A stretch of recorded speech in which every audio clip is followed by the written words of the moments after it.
Okay, we're going to call the meeting to order. Today is Thursday, November 15th, and it's 6 p.m. And this is a regular meeting of the Leander City Council. Jeff Seiler will be giving our invocation today. Thank you, Mayor Pro Tem. Okay, so please stand. Lord, thank you for the opportunity to gather here tonight, and Lord, just be with us. Help us to make wise decisions. Help us to keep in mind that every decision we make affects everybody here in the city of Leander, Lord, and be with our residents. Lord, be with the people in California that are battling the wildfire. Lord, we just lift up Miss Thompson.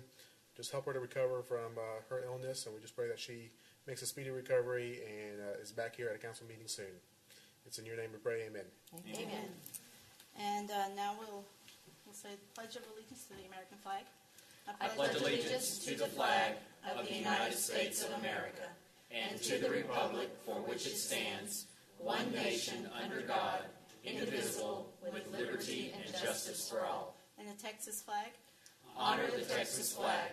I pledge allegiance to thee, Texas, one state under God, one and indivisible. Thank you, Jeff. Dara, City Secretary, would you please do the roll call?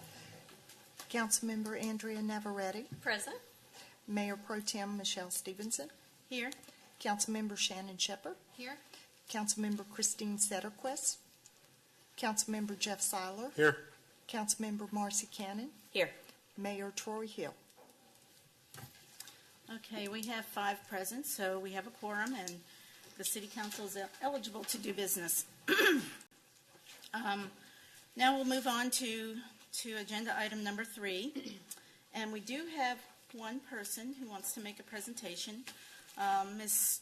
Kathy Howell. Hello. And this is Mrs. Thompson's daughter. Thank you. Good evening. I am here in place of Mother, and she asked me to come and thank the council and, more importantly, thank the Parks and Rec Department for all the work that they did for our Veterans Day celebration. They really did go above and beyond, like they always do. They always do such a great job. What we have here are some pictures from the events. The first thing that we did, the day was called Horace Hamilton Day. Horace Hamilton, he is a gentleman that he enlisted in the Navy June of 1941. He was at Pearl Harbor. He is a Pearl Harbor survivor. He was in the Navy all the way through to the very last. In the World War II lasted 3 years, 8 months, and 22 days, and he was in combat every single one of those days. The first picture up at the left, we had a lunch at Catfish, Cherry Creek Catfish, and their friends and family there. And we had three presentations. Vietnam veterans, they presented him a flag that flew over the USS Arizona and the USS Missouri. We had a proclamation from the governor and a proclamation from the city of Leander. The picture on the top right, it is Horace and his 2 daughters. And then the bottom left, of course, with our mayor. And it was at the Veterans Memorial at the ceremony. And then in the middle, we have the city council and my mother there. And then the other 3 pictures are when we went to the VFW. When we got to the VFW, Horace was like a rock star. He really was. And Michael knew is the person that took all these pictures, and he did a terrific job. And thank you, Michael, for all your help with this. When my brother and I arrived there, we were a few minutes behind. We had to drop a few people off. And when we got there were people crying. And there was one lady in particular that she was crying very hard.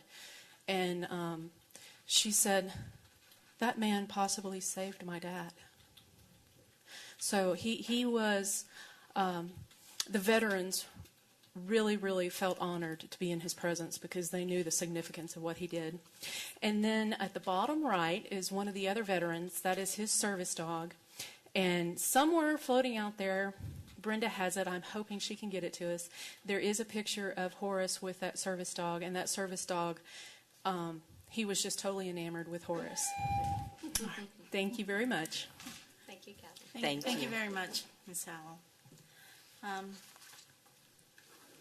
It was a very special day, and I'm grateful to our staff and our Parks and Rec department for putting that together. It was well done. Number 4, recognitions, proclamations, and visitors. I see we have one. We have our former mayor, John Kalman. I'd like to recognize him. Okay. Now we're going to move on to number 5, staff reports.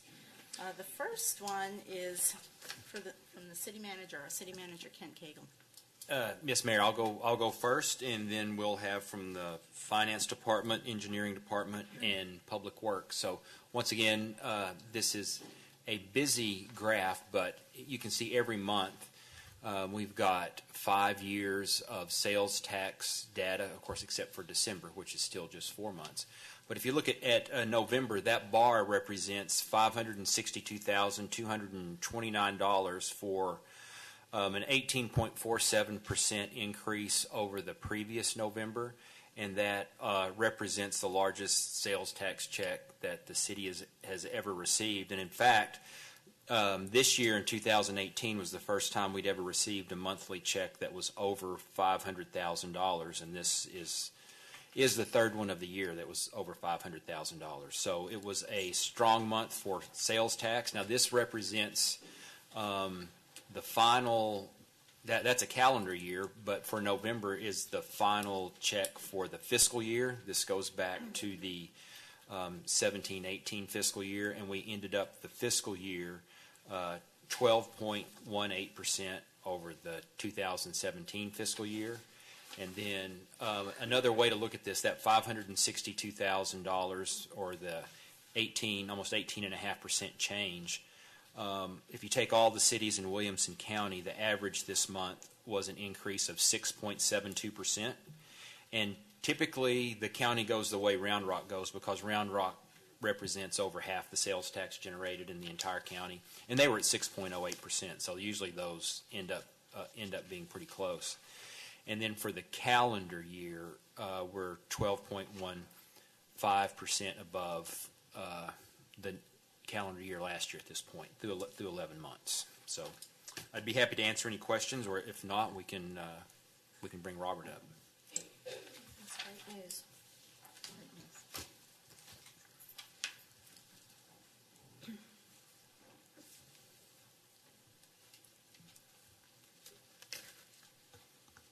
Thank you, Mayor, members of the City Council.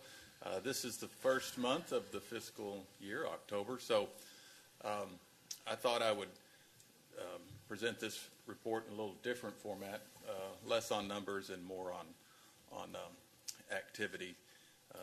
The first quarter, October through December, is usually not too interesting in terms of revenue and expenses. So this will be a little different than the last report. But most of you are familiar with how the city is structured, and the Finance Department in particular, but a little refresher. Finance Department has several divisions. This chart represents the functions of the Finance Department. We have budget and debt, accounting, payroll, general services, which is purchasing and facilities maintenance, municipal court, and utility billing.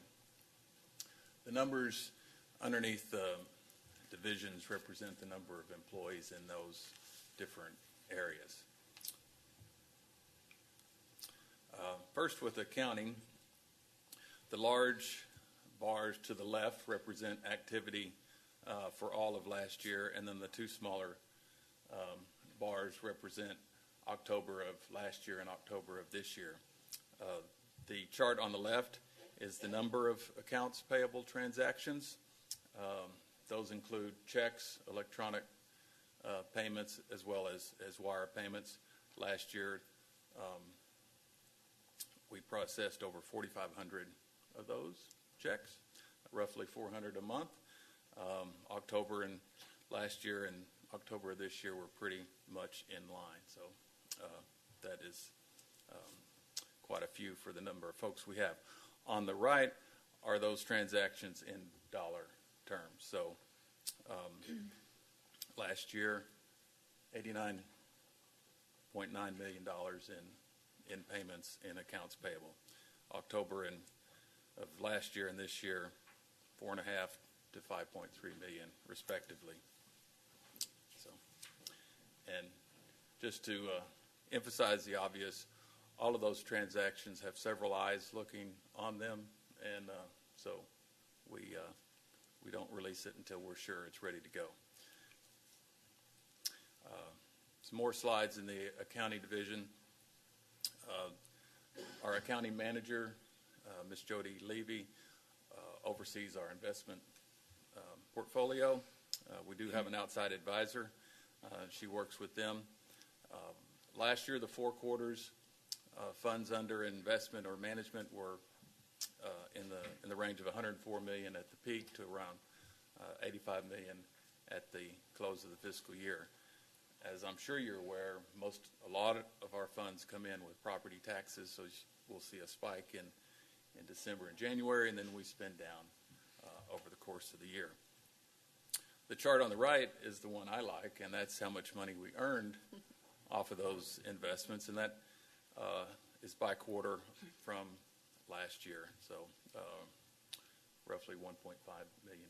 So even though interest rates nationally are still very low by historical standards, when you multiply that by the chart on the left, you get some real money, and that helps keep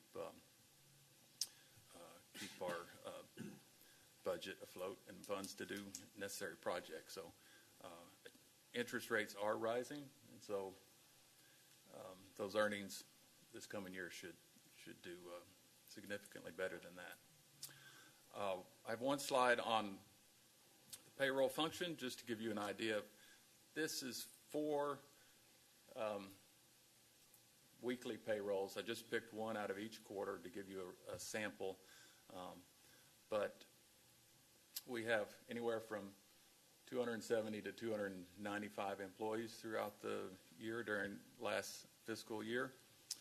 When you add wages, taxes, and deductions, or not deductions, but benefits that the city pays, the average biweekly payroll is roughly $800,000. So there is quite a bit of review and processing that goes in to make sure, again, that those payments are accurate.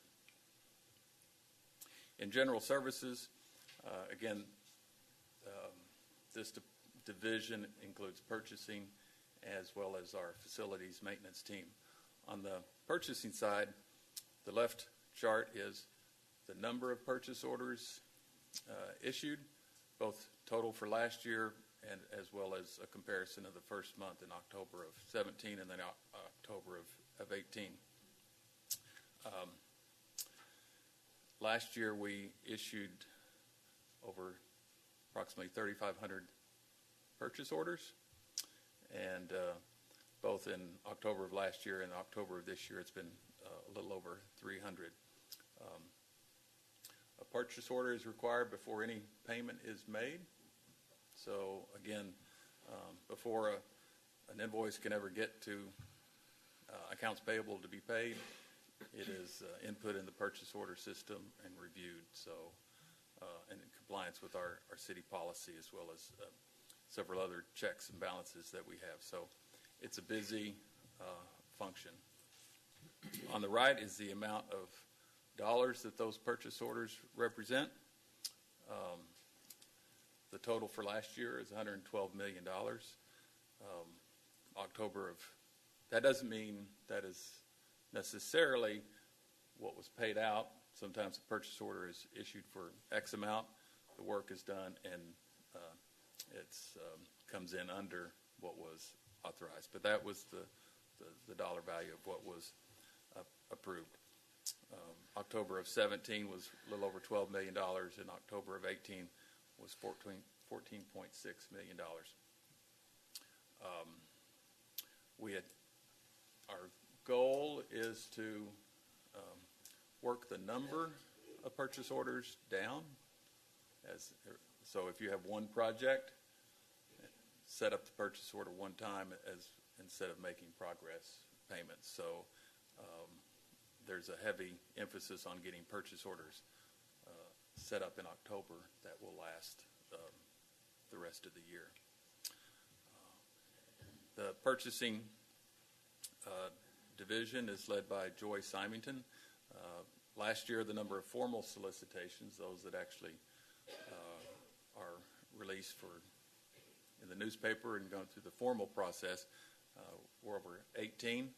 And in October of this year, we have 2 currently out for formal responses. That's right-of-way mowing and the traffic access management RFQ.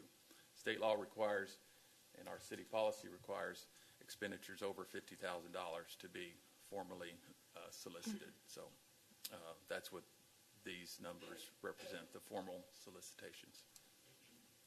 The other division in general services is a 4-person crew that maintains our city facilities, including janitorial. We have 14 city-owned buildings that they maintain. Work orders last year was 412 total, and 29 for this October. In municipal court, led by Ms. Barbara Shannon, municipal court administrator. The chart on the left is the number of cases filed versus cases cleared, which fortunately are about even.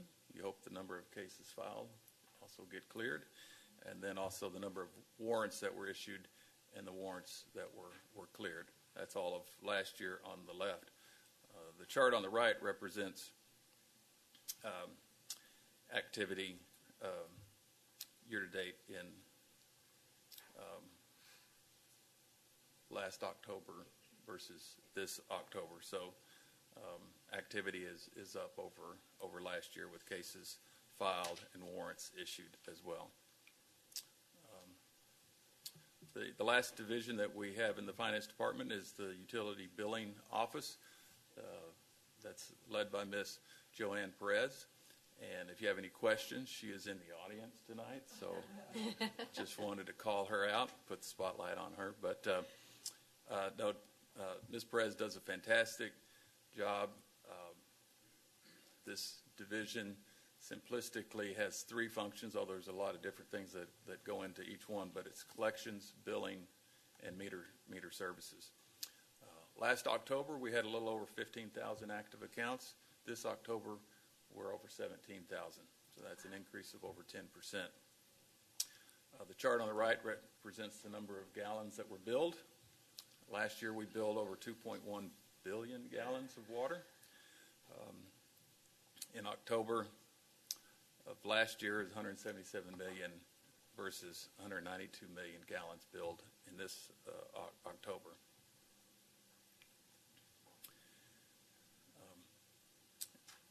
Lastly, in the utility billing division, it's not simply reading the meter, sending a bill, processing a payment. There are a lot of other things that they have to handle as far as customer service goes. So hopefully this graph reflects that. Last year, the number of service orders that they processed or were issued were over 13,000. In October of last year, a little over 1,100 versus 1,400 this October. And the bars on the right of this graph show the number that were completed. So they are keeping pace with the number of service orders. Most, if not all of these, are self-generated. Somebody calls, or we have a process that needs to be taken care of. They'll initiate the service orders. It's not that many people calling in saying, hey, I've got an issue with my account. But it goes from everything from meter sets to, hey, can you reread my meter? I think it's high, or I have a leak, or some other service request. A lot goes into this department, so they stay busy, as you know. I'm happy to answer any questions or turn it over to Mr. Watts. Any questions? Thank you, Mr. Roberts. Thank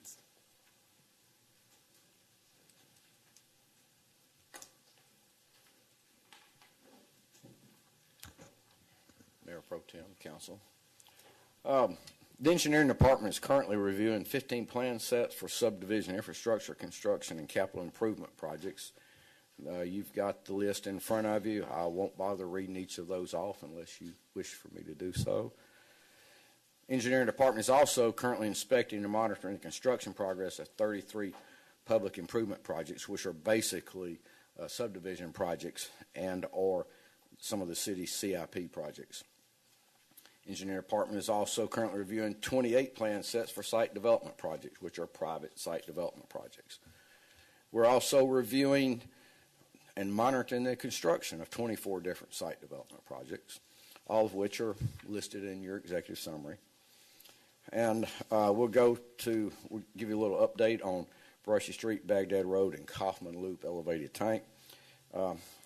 As you have all witnessed at our various meetings here, the progress that we've had on Brushy Street, or the like thereof, due to the extensive rains that we've had. The extended periods of wet weather have seriously delayed our construction progress, and our previous goal of substantial completion by December the 1st in time for the Leander Christmas parade is out the window. That's no longer feasible. City staff is working with the Leander Chamber of Commerce to minimize the adverse impacts of project construction activities on the Christmas festival, Christmas tree sales, Christmas parade, and other associated activities. At this time, our goal is to be complete by Christmas Day, although the weather may continue to be a problem with that, as we saw over the weekend. As we approach a projected colder than normal winter, paving and project completion could be delayed due to temperature issues, but we hope that is not the case. Maybe we'll catch a warm day or two. Like I understand, tomorrow it's going to be 70 degrees, and that would be a wonderful day to be paving, about the 20th of December. So we'll see what happens based on weather. The Bagdad Road North Improvements Project, we completed the intersection subgrade and base work at the intersection of Bagdad and Collaborative Way, and that was completed from Friday, November the 2nd through Sunday, November the 4th, without the necessity of the after-hours work permission that was given by council on November the 1st, or at our council meeting on November the 1st. And we've also completed curb and gutter and the first course of asphalt on the northbound lanes of Bagdad Road, which allows us to, put traffic on those lanes, and, which helps reduce the negative impacts of the construction to the traveling public. And we're working on the southbound lanes. We think we're on schedule to be completed by the contract schedule completion date in April of 2019. Our Kaufman elevated loop, Kaufman Loop elevated tank. Sorry. That is substantially complete and has been for close to 4 months. We're waiting on the completion of the booster station, which has been given a notice to proceed for Monday, the 26th of November, with completion scheduled by before the end of August. I believe the actual contract time runs out on the 23rd of August, if our count was correct on that. Once that is in effect, then that elevated tank will go into operation, and we can begin serving areas in and around the tank, and particularly Rancho Siena. I'll be happy to answer any questions that council may have. Any questions, council? No? Thank you. Okay, thank you, Mr. Watts.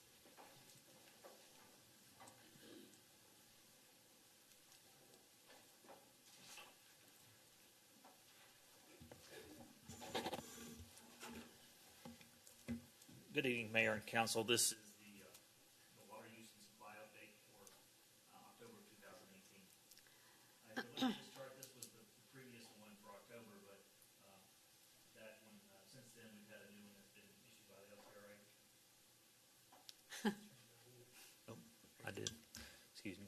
If you look at in the middle of that chart, right there where the yellow line is, that is the date of the projections for the future, November 1st. But if you look back into October, that's the part that unless you've been living under a rock these last few months, it's been raining just a little bit here. But if you look at that chart, combined storage back a year ago was at 1.73 million acre feet, or 86% full, right here to the.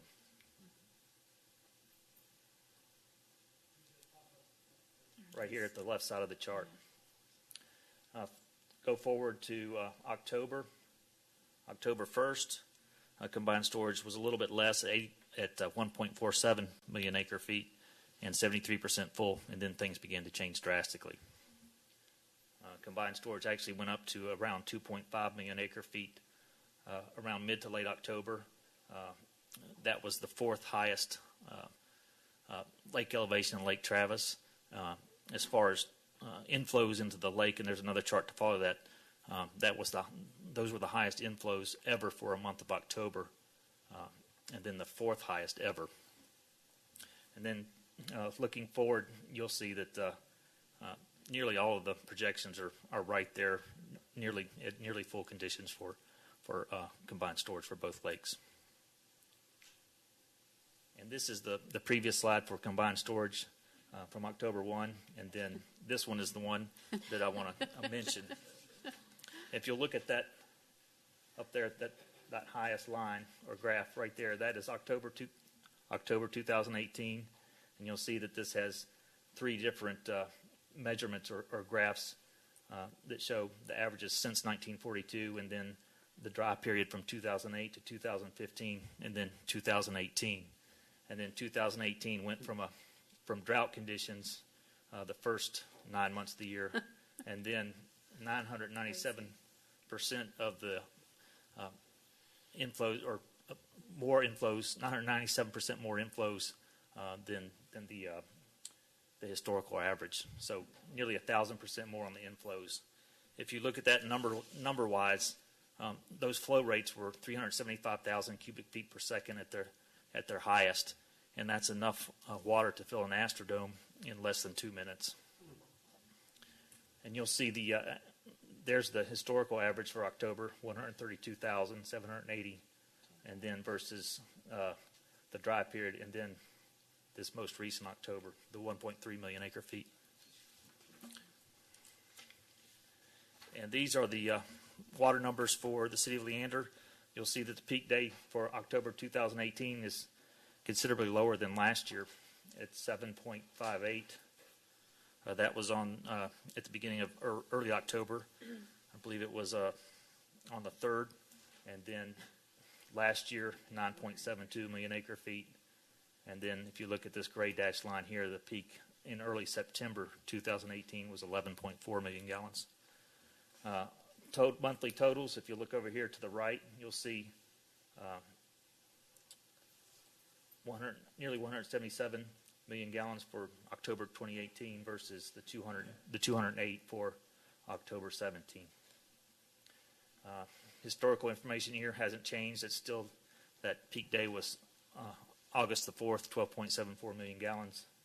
And here at the bottom far right, you'll see that we've already surpassed the amount of water we used for this year compared to last year, and we still have 2 months to go. These are the connections for the city of Leander. 17,835 total connections, 17,802 versus 16,796 for the single-family connections. And this slide shows the monthly water use. They're the solid lines, the dashed lines. You see the 3 dashed lines, one for Sandy Creek, one for BCRUA. BCRUA is the light blue, Sandy Creek the dark blue solid line, and then the 2 combined would be the orange solid line. And then, dashed lines. Rolling averages are the solid lines, and you'll see again the 2 individuals and then the orange combined. But if you look to the far right, we've had up to here, we've had steadily increasing 12-month rolling averages. And then when you factor in this October, it starts to take a little dip, but that will probably adjust and continue that upward trend. That trend goes back quite a ways to probably mid-2015, I think. But I'll be happy to answer any questions you may have on those slides. Any questions, council? No? Thank you. Thank you. Thank you. Thank you, Mr. Womack. That's it. Okay. That's it. Okay, now we're going to move on to the consent agenda. I'm going to be pulling item number 7. We have somebody here who's going to speak on item number 7. So the consent agenda that we're going to consider will be all items except number 7. I'll motion to approve. I'll second. Okay, there's a motion to approve in a second. And to vote? To accept? Okay, it's unanimous.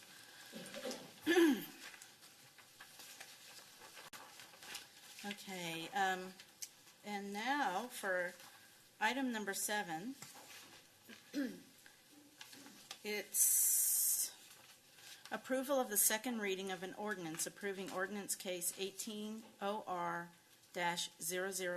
to amend the Composite Zoning Ordinance, to modify the definition of family and household, to modify provisions governing group homes, to establish a process for requesting a reasonable accommodation on the basis of a disability, and to provide for related matters. Williamson and Travis Counties, Texas. We have Chris Schwendeman, who's going to speak on this matter. Okay, you have 3 minutes. Good evening, Mayor, City Council. Thank you for pulling this item. And can you, Yes, right. Chris Your- Schwendemann, 616 Emerose, Leander, Texas. Thank you. I was wondering if it's possible to add one sentence to this ordinance that would clearly state that an HOA also has to abide by the definition of family and household.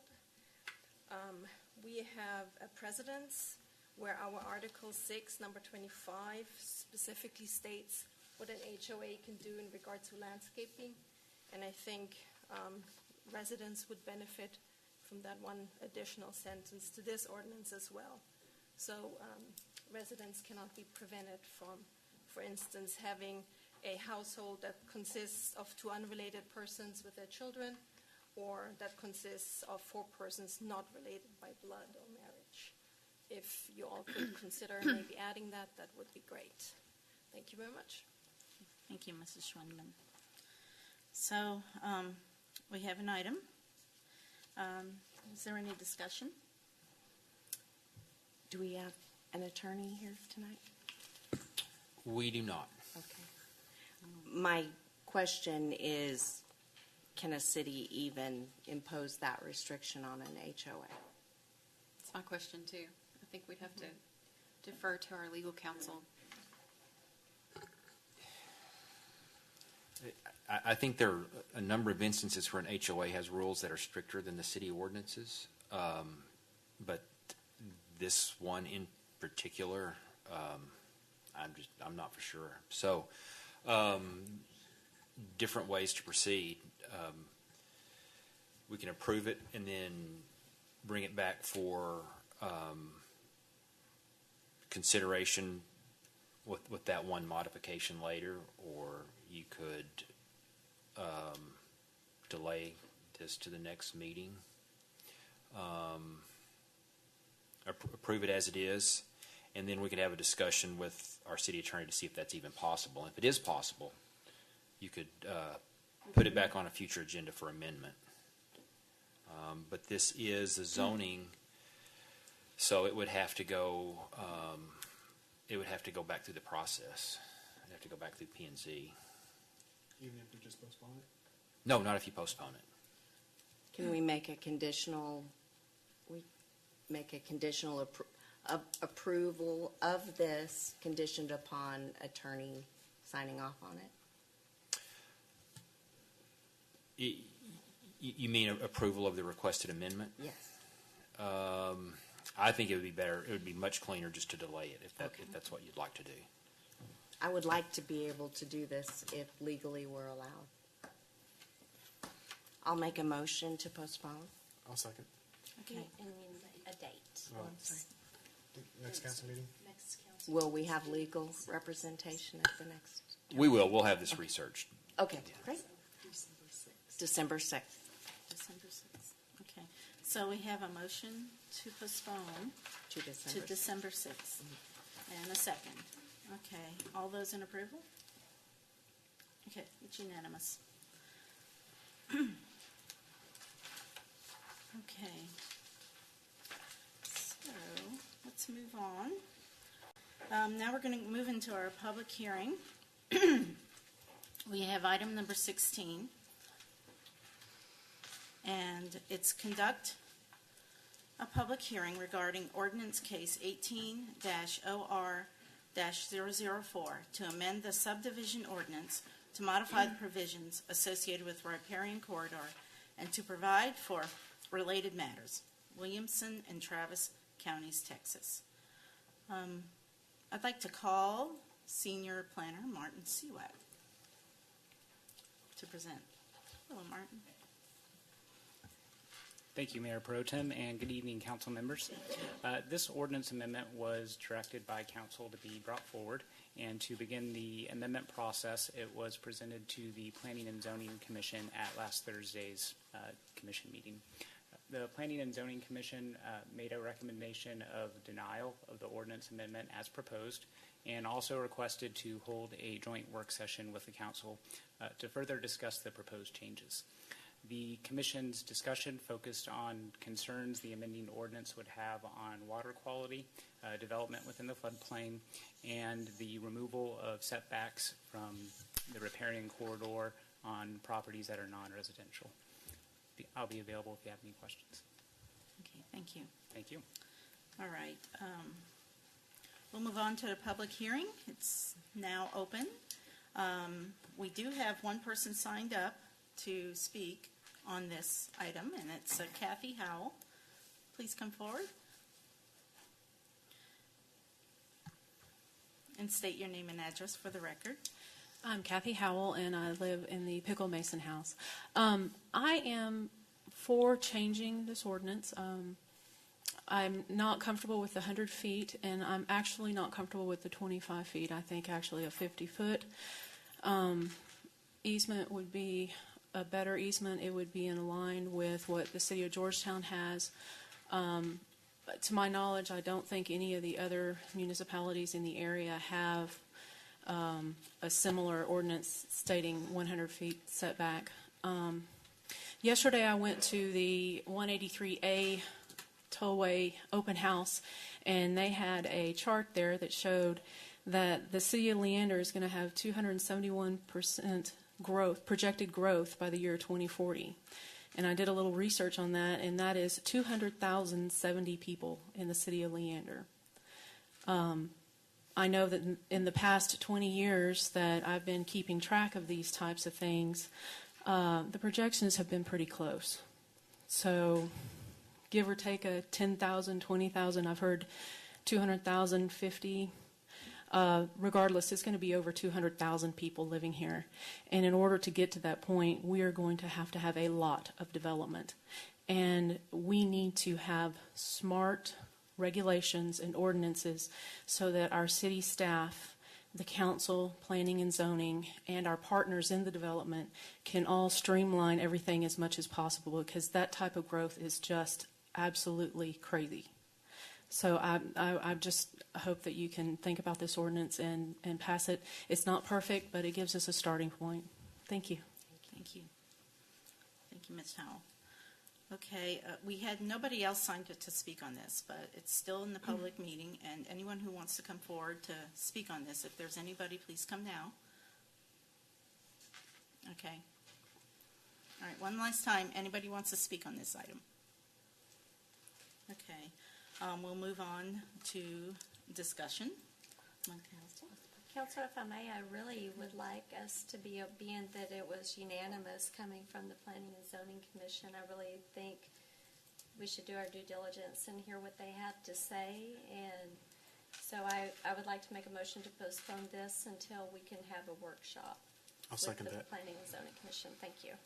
Okay, so there's a motion to postpone it to, We don't have to have till a workshop. Do we have to set a date for the workshop? Or, That when you table something, you must be date certain, but postpone, I would suggest that you do one of the more, like a P&Z meeting before the end of the year or in January. You can give that kind of time frame. so, okay, so a motion to postpone and have a workshop with P&Z before the ending of the year in December. Either the end of the year Yeah. or before the end of January. Perfect, Before or the end. before the end. So before Cool. the end of the year, would that be good? Do we feel we have enough time to have one before the end of the year with just 2 meetings in December? It might be a little tight. I'm not sure if we already have a workshop planned. I don't think we do, but it's always tough around the holidays. Okay, so can I amend that to say at the end of January, please? Thank you. All right, so we have a motion to postpone it and have a workshop with P&Z in January. So, Yes, ma'am. in a second. So, all votes to approve? Any discussion? Oh, discussion, okay. Sorry. I just had a few quick questions for our city engineer. Want you to get your exercise tonight. Just a few questions I had. The P&Z had a concern about water quality. How does the Riparian Corridor affect water quality? Are those two separate issues? Well, no, it is a related issue. Okay. Basically, when you don't disturb the riparian corridor, you've got ground cover and so forth there that provide filtration of sediment, pollutants, things like that are actually flowing into the water body. So it's a valid point. Okay. And then I don't understand what the question was with the floodplain that P&Z had. I'm sorry. Oh, Martin.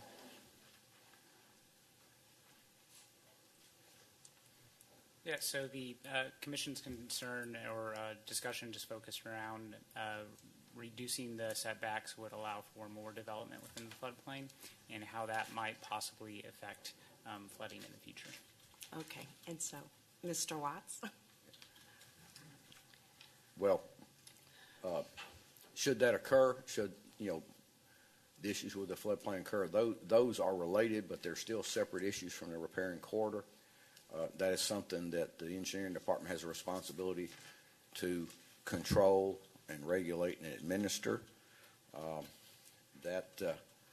We would not allow that any development within the floodplain to increase base flood elevations. That's just prohibited by our Absolutely. ordinances. It's bad practice. Has adverse impacts to homeowners, business owners. Right. So that is separate from the riparian. Yes, ma'am. It is a separate issue. I understand where P&Z is coming from, but that's a separate but controllable, definable issue. Sure. Thank you for your time. Yes, ma'am. Okay, any further discussion?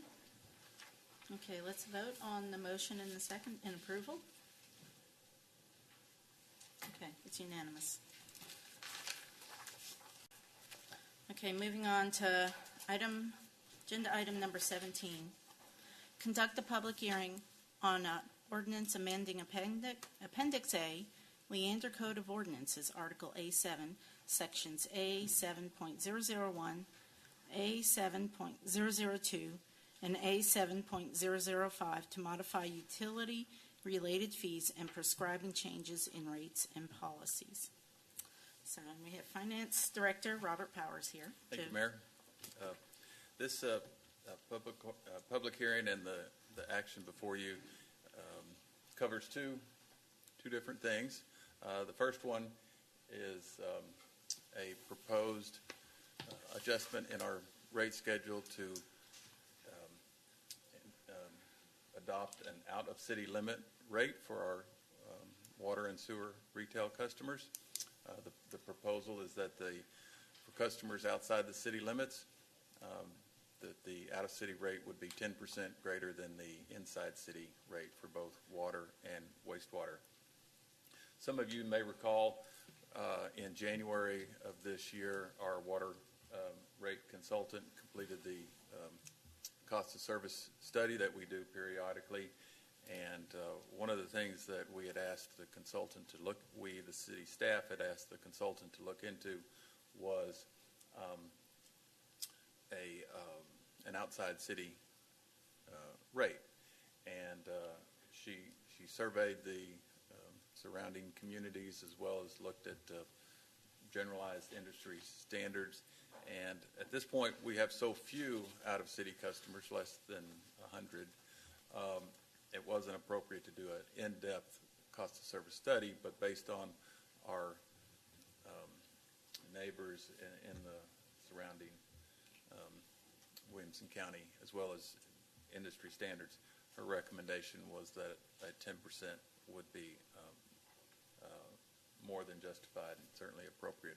Her survey was some cities did not have a cost differential, and others went up to as much as 35%, and that's within the region.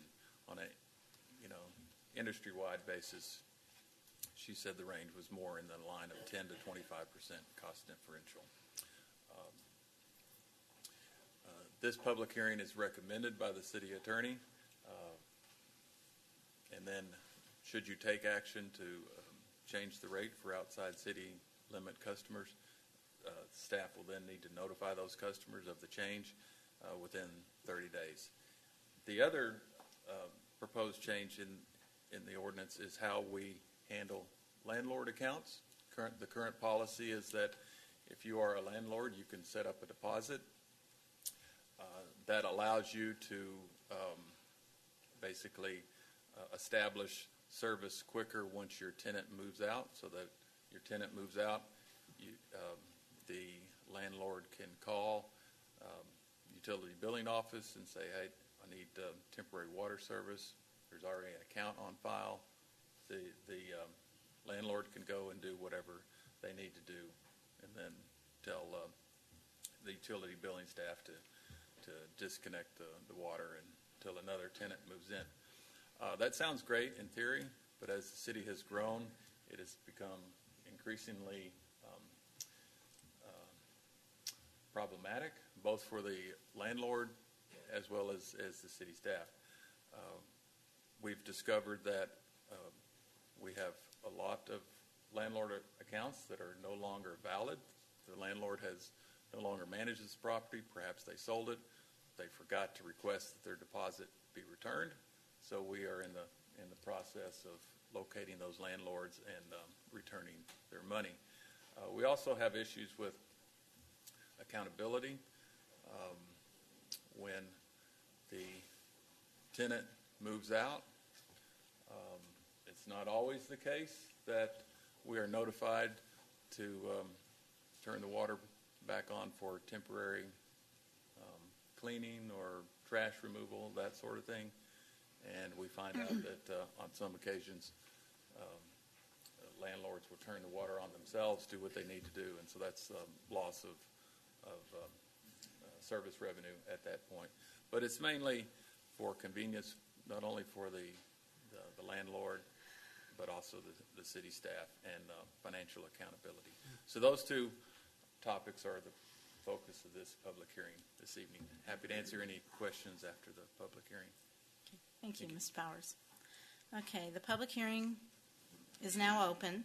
Anyone wishing to speak to come forward when your name is called and your name and address, and state your name and address for the record, and you will have 3 minutes. We do have one card here.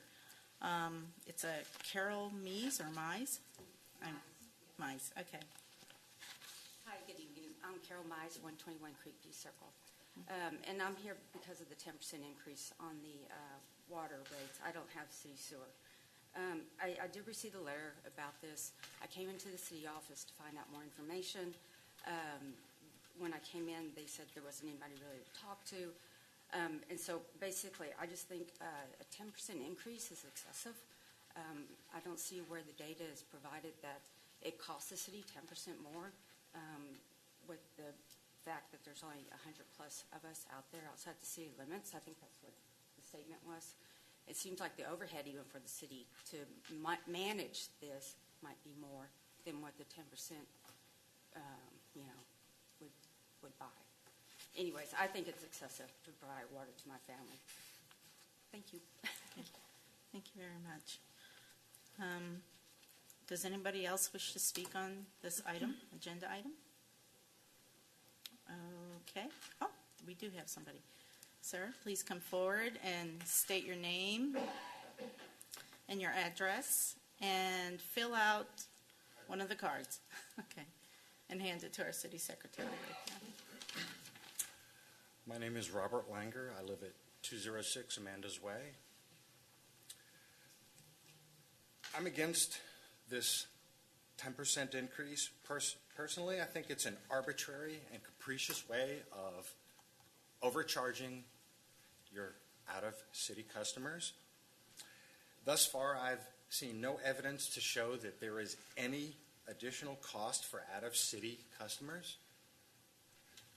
The gentleman did not bring up anything that would show that an out-of-city customer should be charged a higher rate. It's just, well, you can do it, so therefore you can. And that's not the way to run the city. I've asked, or I'd like to see proof and for the city to provide details that serving out of city is more expensive. My water lines were provided and paid for by the developer. They've been in place for years. The city did not have to pay a dime for them. The city has strip annexed houses within 1,000 feet of me. My water comes through the same lines that they get their water from. So, to move the water an extra 1,000 feet, where is the additional cost factor involved? I just don't see it. System costs should be borne by all customers.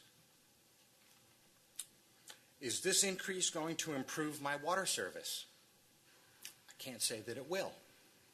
Is it going to improve the response time for any repairs? Can't say that it will do that either. Why should an out-of-city customer be forced to pay for city expansion efforts? Because it appears that that's what this is. And again, I don't see why I should be forced to pay for something that I'm not really involved in. All of my lines were paid for.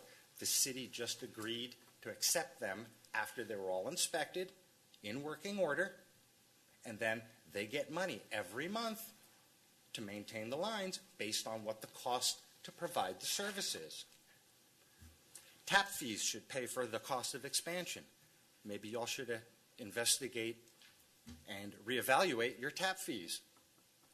It's my understanding that if your growth isn't paid for as it occurs, it's just going to bite you later on. So therefore, again, tap fees should be one of the things that I think y'all should investigate. Water rates should be reflective of the actual cost of supplying service, not an arbitrary 10% additional fee added to a water bill. Serving me does not add any additional debt to the city, since again, my water lines were already provided and paid for in advance. Thank you. Okay, thank you, Mr. Wanger. Does anybody else want to speak on this item? Okay. The council will now move into the action item to discuss and consider action on an ordinance amending Appendix A, Leander Code of Ordinances, Article A7, Section A7.001, A7.002, and A7.005 to modify utility-related fees and prescribing changes in rates and policy. Is there any discussion? I did. I have a question. I'm not sure if it's Mr. Powers, but I would, if someone could explain the rationale behind the increase, you know, the dollars to bring, I guess, the utilities to the point where the developer then connected and pulled them out of the city. What's the rationale behind increasing out of city? The rationale behind this proposal is, well, it goes to a little bit of philosophy, and it also gets into the details of cost of service. But on the philosophy side, and that's where we are because we have so few out-of-city customers, but that future will change dramatically as additional subdivisions outside the city limits are hooked onto the city water system. The philosophy is that the citizens of Leander own the utility system. And as an owner, you're entitled to a rate of return. Now, within the city limits, there is no rate of return. We don't make a profit on water and sewer.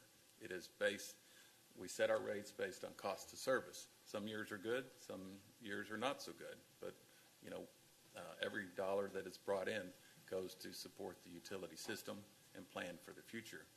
But the citizens of Leander have invested greatly over the years to build up our water supply system as well as prepare for the future. So that's the philosophy argument that the citizens are the owners of this system and they have a reasonable rate of return. Coincidentally, the city of Leander itself has a City of Georgetown account outside our city limits, but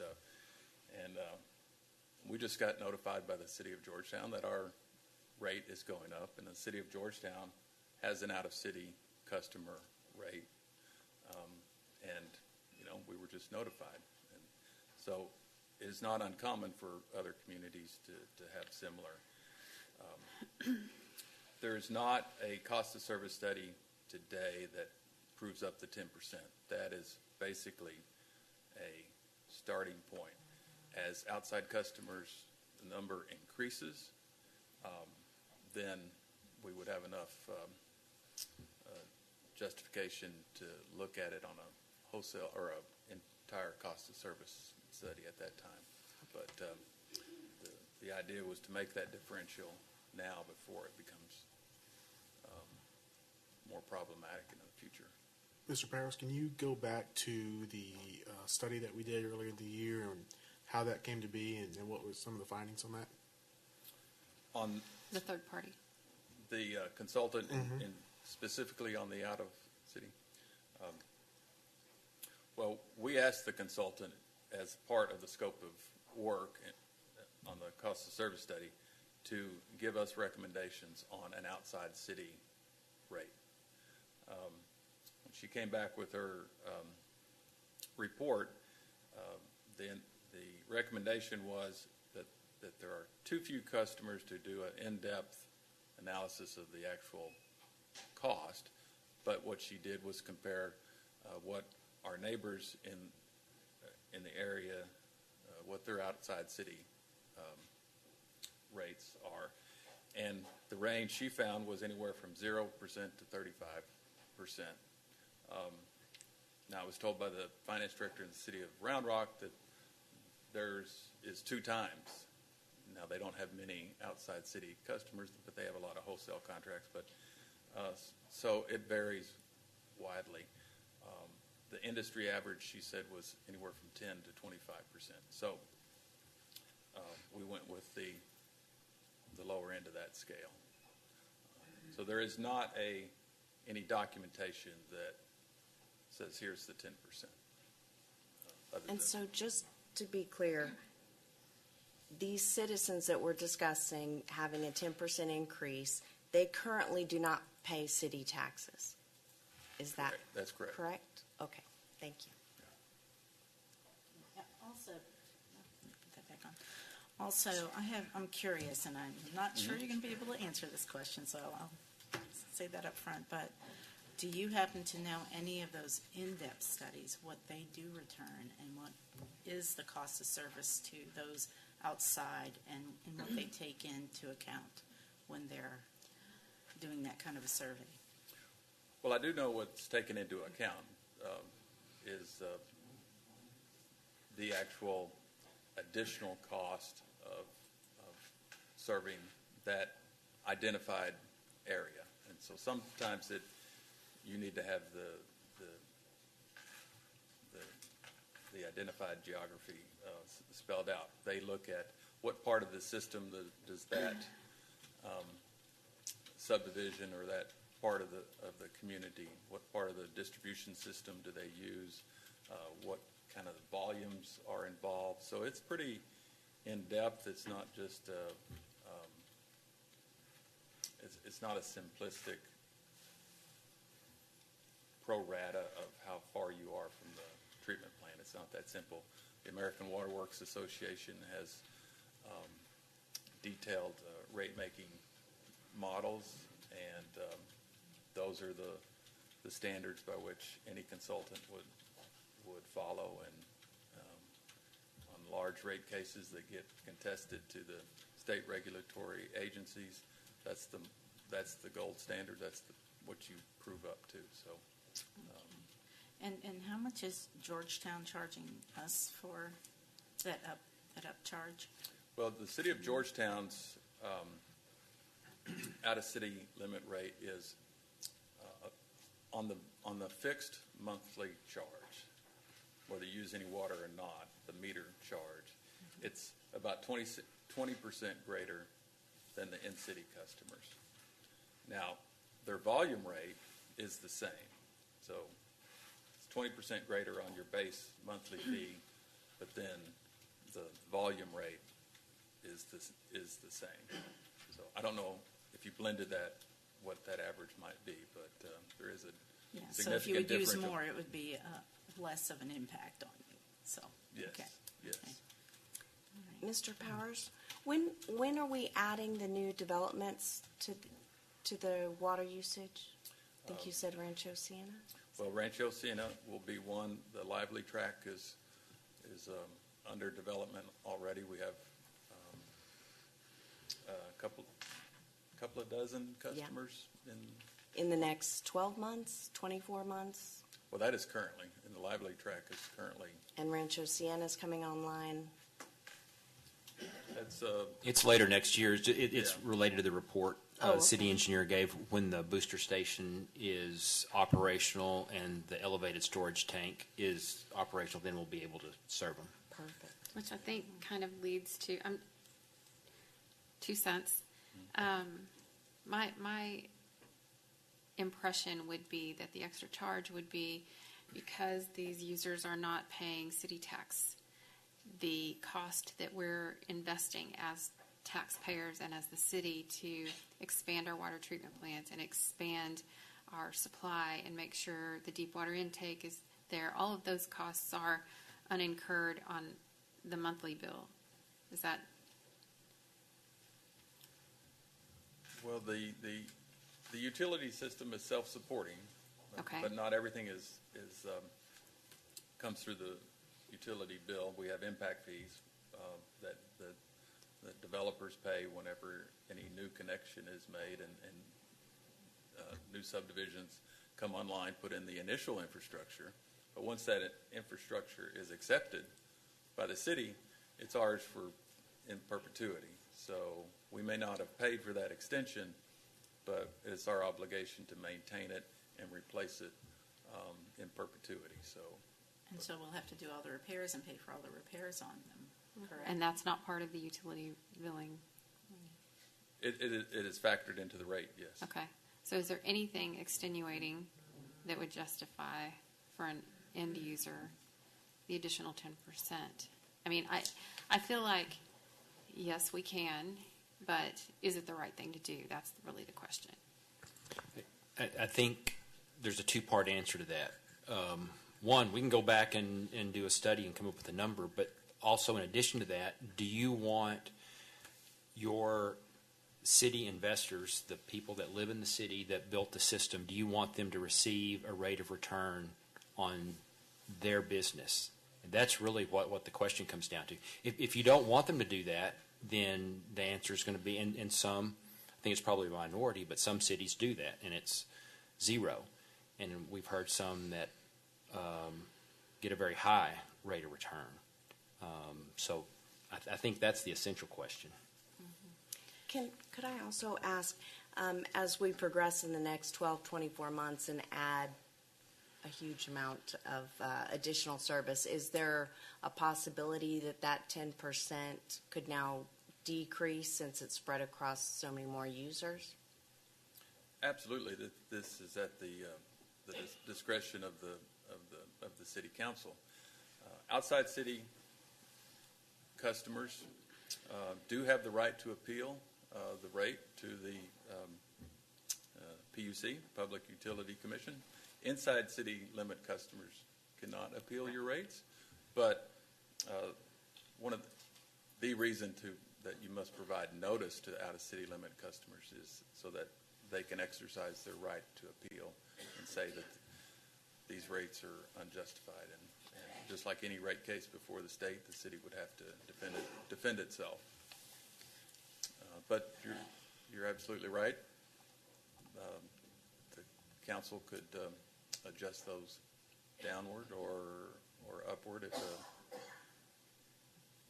And I have a question that's not exactly on the rates, but it's about the service to those outside our city boundaries. So since we're servicing them now, as our population grows and we get to that point where, we have just enough water for those inside our city limits, what happens to the customers outside the city limits? Do we,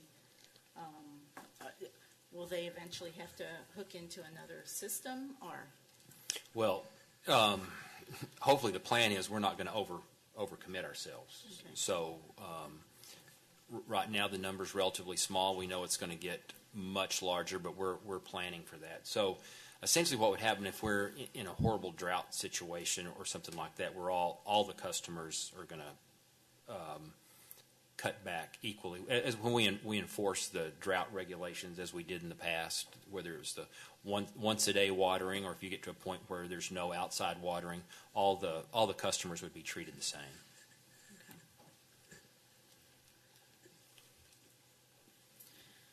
All right, and is there any discussion, council? Do we have any more questions?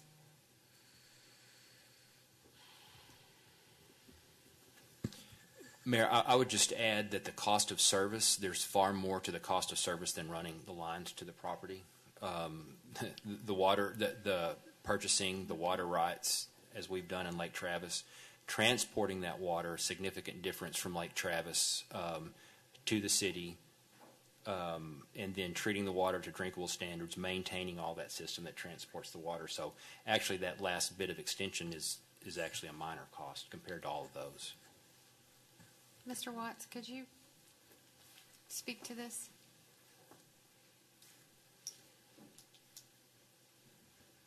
Well, I believe that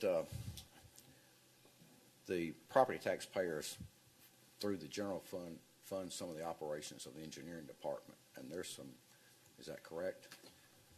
Well, it is, but that's why there are several functions provided by the taxpayers to the utility fund. Say the utility fund doesn't have its own HR department, it doesn't have its own payroll department, it doesn't have its own finance department. So that's why we do the indirect charge to cover for those costs. So there's an overhead there that's yes. not identified that our taxpayers are paying and that the out-of-city customers are not paying. Correct. No. Is that right? No, that's why the general fund charges the utility fund for those services. Okay. So the idea is that the utility fund is self-supporting. It makes more sense for the utility fund to use the city's finance department, HR department, payroll, and all that, and pay for it rather than create separate entities. Yes, sir. Thank you. Thank you.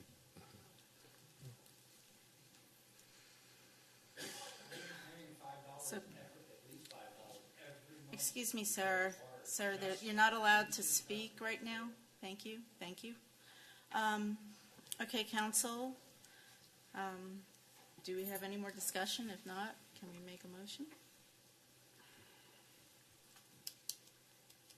I would actually really like to have a little more input on this one. I think this one might be good for a work session that would be open to the public.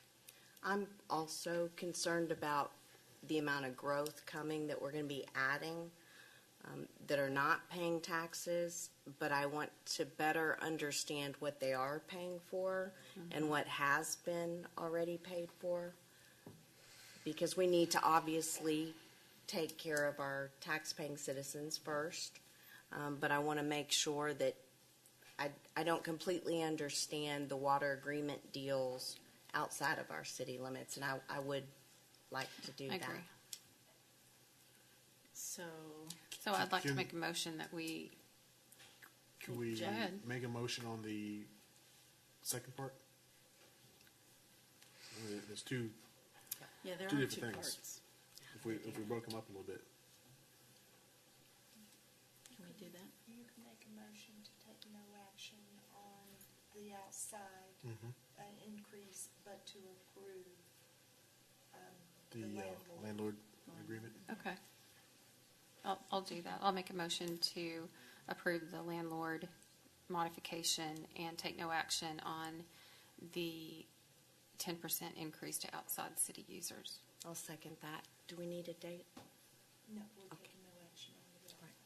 Okay, all right. Okay, so I have a motion, Councilwoman Shepherd, to no action on the increase in the fees to out-of-city customers, but to approve the second part, which is the landlord agreement. Okay, and we have that. So those who are in approval, raise their hand. Okay, it's unanimous. All right. Okay, let's move on. We're going to have this is actually our first development proposal review. It's a no action item, but we're going to hear, it's number 18, and to receive a presentation from Devon Martin Wood with Enable Design regarding a proposed towing operation located close to the intersection of Hero Way West and Bagdad Road to the east of the cemetery, legally described as Lot 1, Blk A, Integrated Metal Products Subdivision, Leander, Williamson County. Okay, sir, come forward. Are you Mr. Devon Wood. Okay. I represent Leander Towing. Okay. I've never used anything like this, the PowerPoint. Last time I did anything was 47 years ago. We started right at the last corner. We started Texas Independent Mobile Home Movers in 1971 on that corner building. So this is the first time I've been over here doing anything, presenting anything. But this is a handout that will sort of help you understand. There's our letter of intent in there and the survey of this project. Leander Towing, I'm going to say something he hasn't heard. It's a towing company with the 21st century non-intrusive location. Now, I've worked on several of these places in Austin, and on one I did a 7-acre preserve behind it to make it more conducive to the neighborhood. This one, he only has a, do you want to do your presentation? Well, this is I'd like to have him tell you who he is. Good evening, council. How's everybody doing today? Good? I'm glad y'all are here. A little bit about myself. I'm prime military, Sheriff's Department. So we'd like to do things right. At the same I time, didn't catch your name. What is your my name? name is Justin Townsley. Okay, Justin. I'm the owner of Leander Towing. I'd like to start off that these are the areas that we serve currently. We started in 2015, and I named the company after the city. We also live here. We also do a lot of stuff for the city, as well as our community. As you can tell, we're big Grizzly fans here, so. We purchased a property here, off of Hero Way, and I think Mr. Wood here is going to explain what exactly we're going to do to it. Now, this is the location now, as is, across from the north toward where our proposed location is. There's a Dollar General to the right, directly north of where we're going to have it. To the left is the veterinarian clinic, and behind that's the daycare. So, the next one. This is the back of Dollar General. going into where the location of the proposed tow service. Go ahead.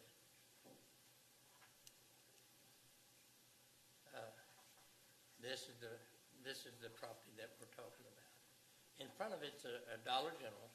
Now, we're proposing to ask to change your ordinance to allow us to go 185 feet instead of 400 feet, since we've already got 3 businesses in front of it. We're asking to change it from general, commercial, 3C to 5A. I believe so. Yes. A heavy commercial 5A. But we're offering for the 185 feet variance, instead of the 400, where we already had buffers, 2 businesses in front of us. But in front of us, we got a 20-foot drainage easement. We're going to offer that as a green space, and behind that, we're going to put a 6-foot masonry wall. You want to show it?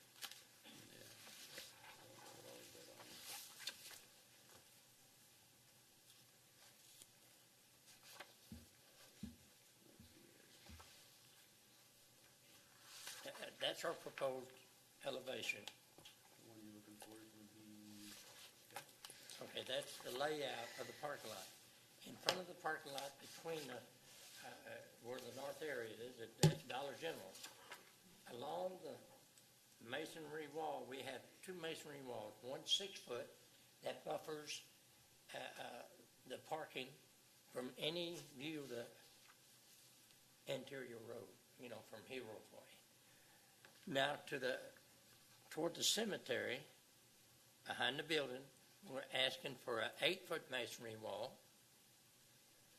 That's going to be on the side of the building that's facing a Heroes Way.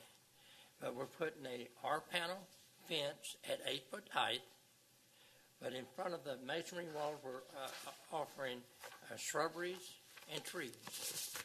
A lot more than what you call for under that Class A. What is D? What A? Architectural standards.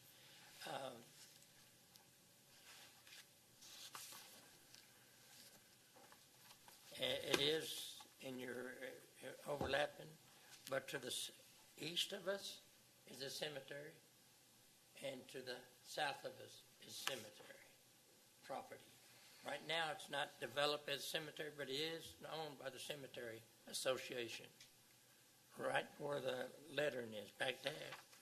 Metals, that's part of the cemetery. Have y'all met with the Cemetery Association? Huh? Have y'all met with the Cemetery Association? Yes. Mr. Jerry Reed is the one that part of that association. Okay. Well, what were their thoughts? That's who originally hired me to present this.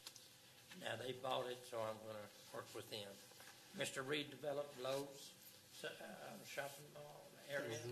All in that area, he's bought a lot of property and tried to put housing and commercial properties. This was a piece of property that he's had went down in price because it was not master planned right. He put Dollar General, no parking back there, like behind the veterinary clinic in front of the daycare. They have a parking lot, nice. So we're offering a nice green space, shrubbery that's going to have to stay because it's a drainage area. And it's going to be nice for the daycare to use. We're offering 2 permanent park benches outside of the drainage area, just, where we can control usage after hours. And that's in front of the building. Show me right there, right there. Blow it up. It's going to be in this area right here. So this area can't be... No, right there in front of those trees, in front of the building. There you go. That's the 2 benches we're offering. And we're going to, they already keep what the location they're using. This is the 7th location they've tried to move to.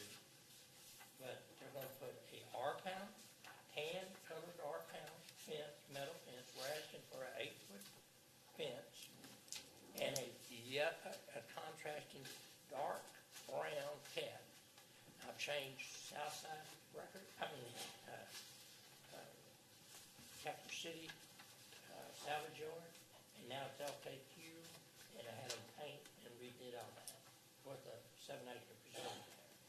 We can only offer you just the front 20 feet, we can't use it, and it can be used for community service and nice masonry walls and shrubbery. I don't know what we can put in your drainage easement, any shrubbery, but we would offer to put a granite pathway.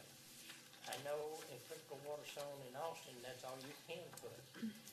I put a community garden in northeast Austin and a 100-year floodplain. It was a 5-acre. Turned the whole property into a preserved community garden. We would like to, this is our presentation. In short, I think Mr. Wood's saying, what I asked him to do is, we want to make this look good. This is our hometown, and that's how we want to keep it. So, I had a quick question. I'm looking at that document right there. Where are the tow trucks going to be? Inside the fence area. they'll be located inside the area which will be concealed. By an 8-foot Correct. masonry Yes, we're fence? asking for an 8-foot masonry toward the road, 8 foot along the sides toward the cemetery and the backside. It'll be masonry up here, which would be seen from the roadside, which That would be will okay. buffer your parking. Yeah. But we're not only putting our panel, we're gonna put a cap on it. That's why, you've seen them jagged. No, we don't want that. This is we want a nod. You know how you go to McDonald's in some areas? Yeah. Don't look like it used to, does it? He wants to look like the 21st century, and they're gonna be very courteous, and they have a good reputation. And so what is the square foot on the building? Or will It's there- gonna be around just less than about 1,800 square feet at the most. Okay. And then maybe an outbuilding of 100, 200 feet to keep anything they have to, change. And if he does highway accidents, he has to put a sorbent down to shelter that stuff. But nothing more than that. I don't think total building coverage would only be 2,000 feet. Are you bringing in anything other than the tow trucks? Are you actually storing vehicles there? Vehicles, and they try to keep moving as fast as possible. How many vehicles do you estimate you'd have there? Maybe about 20 at a time. They're just temporary homes until they find either go to shops or service keying, body shops and so forth like that. And this is downhill, so when you're looking from the road, you don't see all the vehicles and the tow trucks at 8 foot. Right. What about the access? The access has got a 25-foot driveway that's between the businesses. So it'll start right here. It's already used, and it's part of their driveway. Okay, so you're not discussing widening that in any way? No, it's already wide enough for Is this owned, delivery 18-wheelers and other Okay. businesses. is it owned by the same developer, this whole site? Well, it was. Okay. When I first started. Okay. Mr. Reed said, Yes. Devon, he was going to help this is my son-in-law. Oh, Lord now owes we me know. 7 more. So I've got $8. But they're doing good, and they got a good reputation here, What are the hours of operation? They're 24. 24/7. But it's more just intermittently. And there's a business in front of it, and the daycare's closed, and a cemetery. I don't think it'll bother the people to the east and I was waiting for that one. Do you? It's not. We actually Did don't the have, I'm sorry. No, we actually don't have that much traffic going in and out of there. No. Did the cemetery committee that you met? Directly behind it, and Right. to the east. Right. What were their thoughts on I this? don't think none of them would bother them. Do you? The committee? Is there a committee? But, Bagdad? But they're trying to make it look good, and it's not intrusive. It's keeping it. I've seen so many junkyards. Right. I have changed 7 of the junkyard salvage and tow truck companies in South Austin right now, and they're starting out that way here. what's your plan for controlling runoff of fuel and oil and that kind of stuff? That will be all with PQEC requirements. PCEQ? And we will not, I mean, I overdid everything I've done. And my group is enabler design. My oldest engineer is 92. And they've been with me since the 70s when I was the manager at UT. Mr. Cagle, real quick, can you kind of recap for us, since this is our first development proposal review, what the process is like for the applicant after this, so we're all on the same page? Sure. The idea was to get some input from council. That you're not supposed to vote on anything tonight, but the idea was to get some input whether you like this project or not, and then their next step is to go to fill out the applications for the zoning at P&Z and go through the process through P&Z and then back to city council. Okay, so we don't vote on anything tonight. They then fill out applications, do the zoning requests and all that stuff, and then come back to us. One of my concerns is with these tow trucks pulling out onto Hero Way, turning west. Well, I think that traffic is already designed to handle 18-wheelers coming out of there. And these are small, So I these see what, 25,000 pounds? There's nothing there. Yeah. The 18-wheelers deliver You know where the Dollar for General $1. Yeah. Yeah, I think that Texas Yeah. engineers have designed, we do have one of them on Dollar our General staff. sits right here. Yeah, I'm looking at it on the satellite. But we can do whatever you say, you know. This is their 7th location they're trying to get to. I do have a couple of comments to make. So just to get things clear, you're planning on putting the masonry wall on the north side of the property, Yes, ma'am. right? Anything Only on that part, because are you planning on putting a masonry wall on the west and the south side also? Or you mentioned something about a metal wall? What? The masonry wall. Metal along the cemetery and behind it. Okay. So it completely. Decorative, Yeah. painted with a nice cap. Okay, well, my only issue is it's zoned residential, so Yes. a cemetery may not go into the south. It could be homes, and we do have a requirement for masonry wall for Yeah, between a we'll- business and residential. So we don't know how that's going to develop yet. It could stay cemetery, and then it wouldn't be a Yes. problem. Yes. But if it doesn't, and they sell the land for residential, then we have a problem. Yes, you would. Yeah. And we would offer a masonry wall at that time on that, you know, Well, it'd be something that we'd want you to put in in the beginning. Yes. So, and, we would, you know, see, they have a certain percentage of Yeah. commercial buildings covered. See, I'm not used to your codes here. I couldn't. yeah, 18 well, that's why we requested that you go to the Monday development meeting, so Yeah. you can kind of understand a little bit more about what you're dealing with when you're We will asking for the do a masonry variances. wall. Yes. You want that against that cemetery area. I'm just, that's what I'm worried about, is that part of it.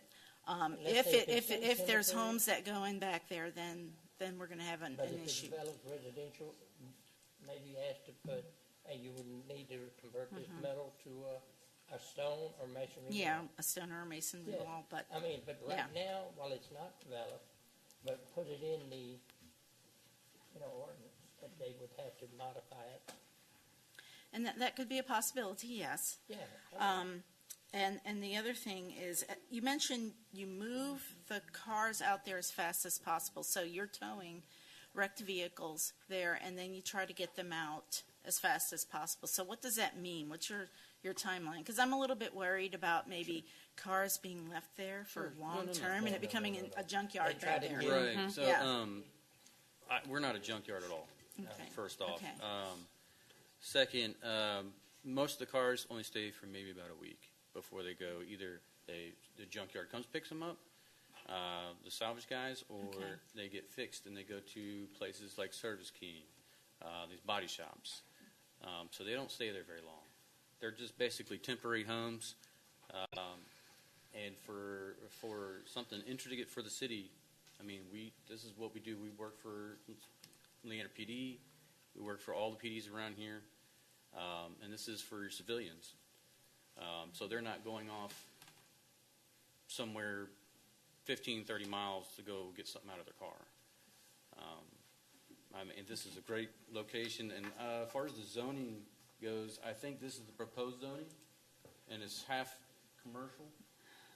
Yes. Yeah, it's That's our part in the future mixed land use use. map. It's kind of on the edge That's of not that. our Yeah, zoning. okay. Yeah, yeah, it's in the mixed use We, and, you know, like but what you're currently, saying, I understand. yeah, yes. But encumbering them with that financial burden of measuring that high right now, but put it in the deal, if it's developed residential, that they would have to. I think the problem with that concept is that it would devalue the adjacent property to a developer who would want to put something residential Well, there. you had that plan and you couldn't get rid of it for so many years right now. Mr. Green. Martin? Who's, Jerry Green? Jerry. Jerry. I have a question for you. So he is trying to sell it for Yeah, and development. he then. has Yeah. to get this going to where he can get other stuff in there. He said, I've had this for years, and even went down a couple, a little bit, quite a bit, I think. How many tow trucks? I currently only have 3. I'm sorry? 3. And it's not gonna be used as an auction area, where they keep it and auction the cars off. We're a very small company and family owned. Yeah, okay. Hey, Martin, I had a question for you. Sir? I'm sorry, Martin, I had a question for him. Yes, sir.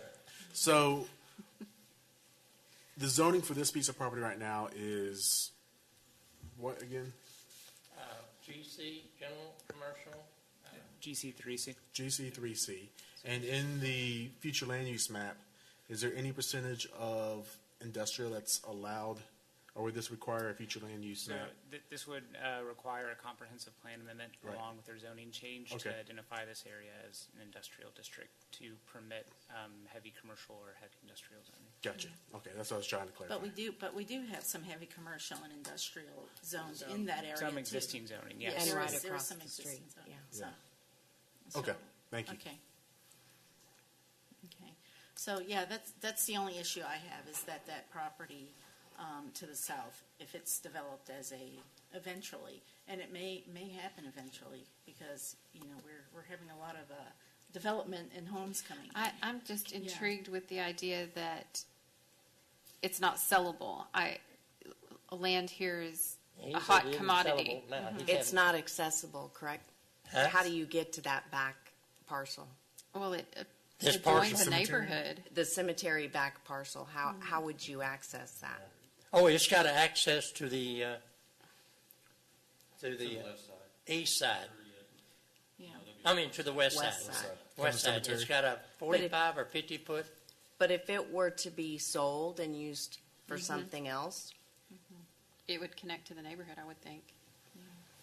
what neighborhood? Well, it's overlapping. No, it wouldn't. That's currently that's a. Yeah, it wouldn't connect to the neighborhood to the south because there's No, it wouldn't gully be able way to connect and any. lots of trees. Floodplain back in there. Okay. It would be, There's actually a creek there. yeah, there is. Yeah. Yeah. And so But my, go ahead. No, I was go trying, ahead. I'm sorry, I was trying to finish. If that parcel for the cemetery is sold, it most likely will be commercial or multifamily or something to that. Yes, ma'am. So how do we, how would they, I have wrote several deals in the city of Austin, and we've changed things like contingent in the future, that this would be an upgrade requirement. And if it becomes anything, less than commercial. Okay, well, we do have a time limit. It's supposed to be 10 I'm sorry. minutes, and I Yeah, think we've one- gone over 10 minutes already. I just have one. Let's wrap it up. Other Yeah. question. Did you talk to the daycare and the other businesses? Yes, You did? yes, Okay. yes. But see, we're offering that green space. It's real nasty behind Dollar General. It is. We're thinking if we put a green space like I did in South Austin, everybody else is going to do a whole lot more too. I put that 7-acre green space along a 100-year floodplain. They had junk cars and fences. I moved them all out of it. Well, we thank you for being the first for this process for us. And you heard But our we comment. wanted to look like just probably one of the neighborhood businesses and not be real evident it's a toll service except the people that get the address on the, I think the goal was just so that you guys could get a feel for what our thoughts would be, and I think we probably did that a little bit. You heard the areas of concern, so thank you for your presentation. Thank you, Mr. Wood. Thank you. Mr. Thank Townsley. you. Sure. Thank you. Thank you very much. We're going to take a 5-minute break and then return at, let's just say, 19 minutes to? Okay, an hour. Okay, we're going to reconvene into open session at 7:43. Okay, we're moving on to agenda item number 19. Presentation from PGAL to update the City Council on the Senior Activity Center, schematic plans, and cost estimates to date. This is a discussion item only and no action. Mr. Tummons? Thank you, Mayor Pro Tem and Council. Great to be with you this evening. I have Jeff Bulla with us from PGAL. We always in the spirit of transparency and working with our city manager over the last few months since we last made a presentation to you. We've actually moved into not only schematic phase, but now into the design development phase, and you'll hear more about that in just a few minutes. There are some really great things that are happening, and we wanted to share those with you. There's some challenges, too, and you're going to hear some of those as well, but we are on a really good and tight timeline in getting this moving forward. You'll see that in just a few minutes as well.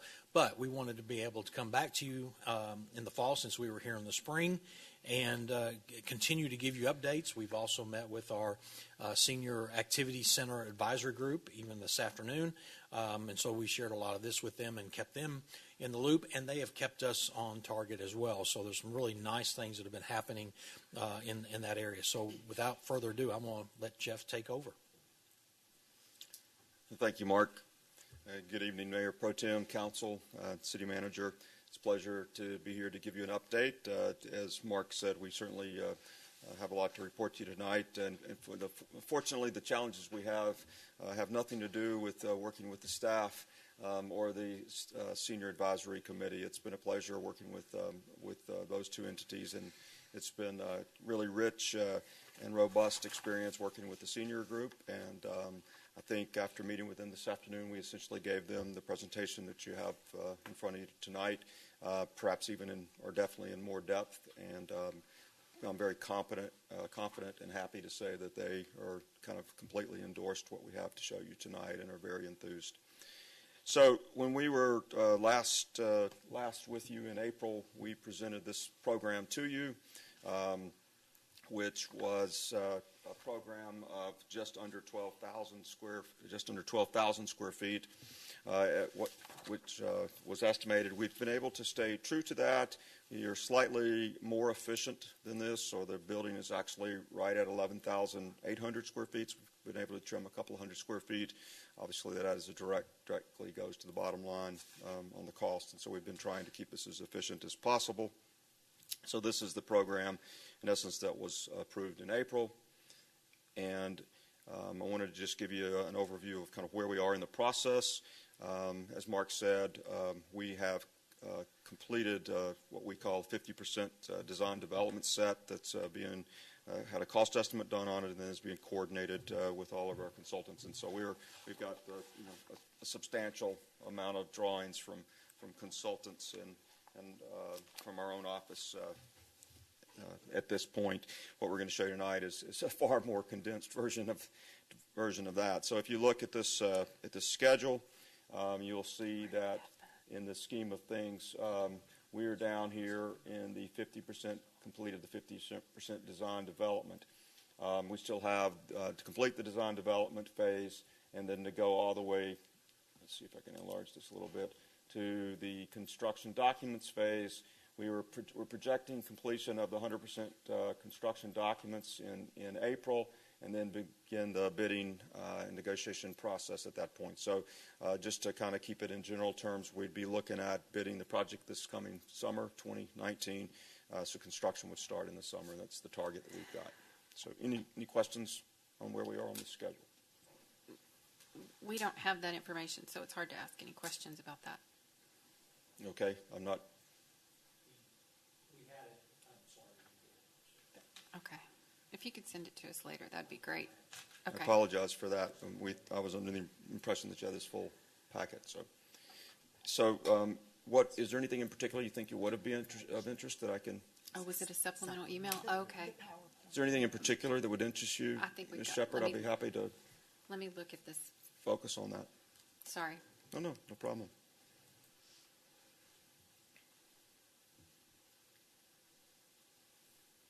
Yeah, go ahead. I'll catch up. I got it. Okay. I'll come back to it. If it'll download, I've got it. Be happy to come back to it. Okay.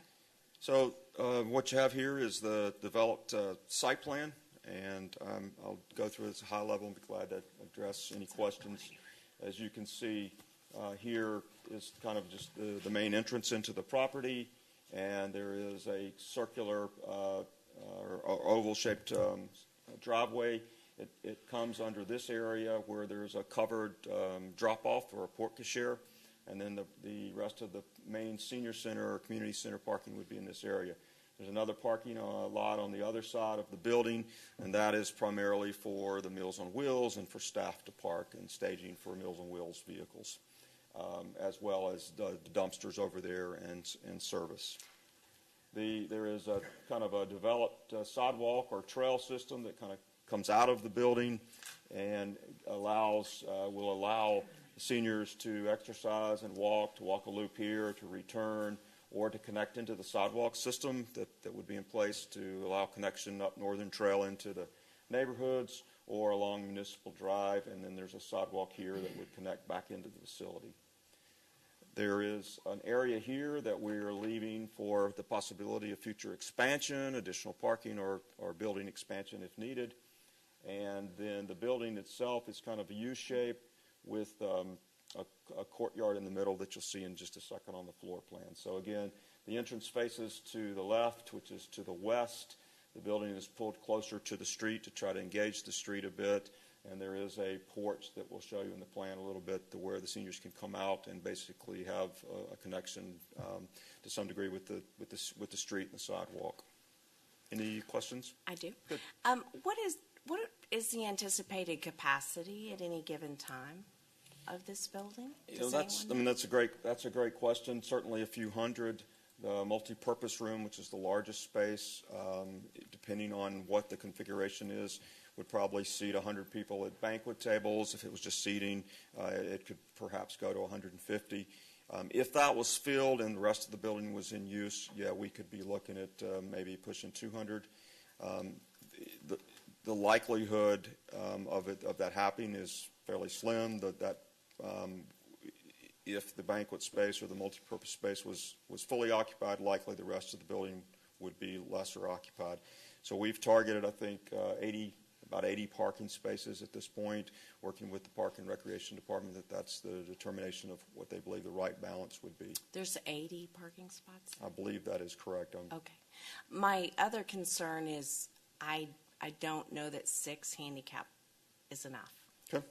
And I know I've mentioned this before. I know I keep harping on this, but I'm around my parents a lot, and it's hard to find handicap parking spots. Mm-hmm. And so since this is a senior center, it seems to me like maybe we should have more than what is just the standard requirements.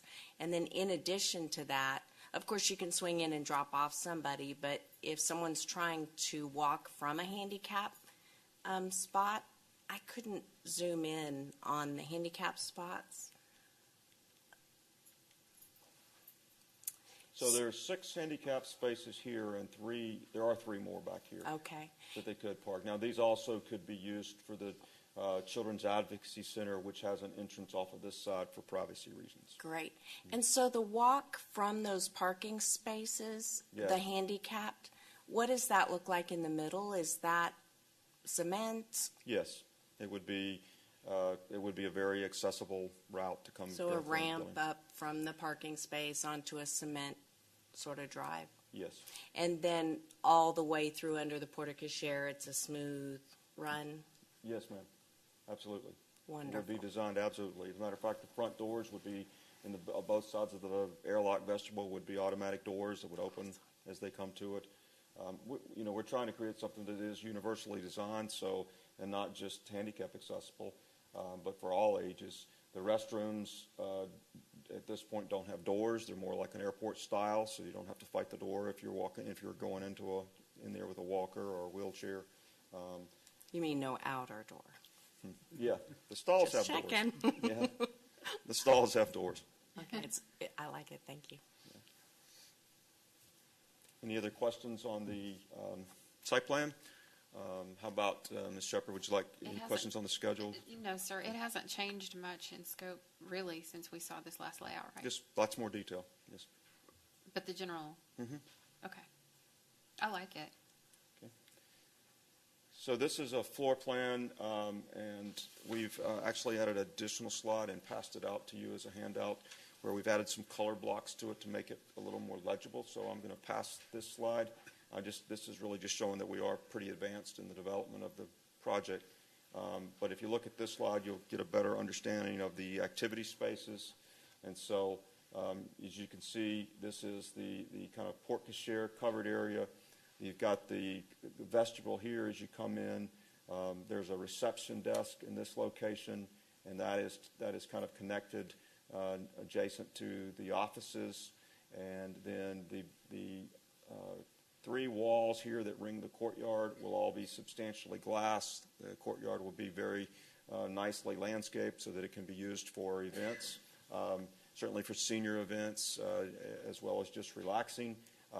It also could make the space, when the seniors are not using it or not programmed, I think a very attractive rental area for receptions or wedding receptions or things with the adjacent courtyard.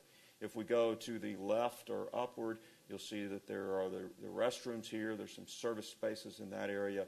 And then this is a large subdividable kind of multi-purpose room where they would all have dining.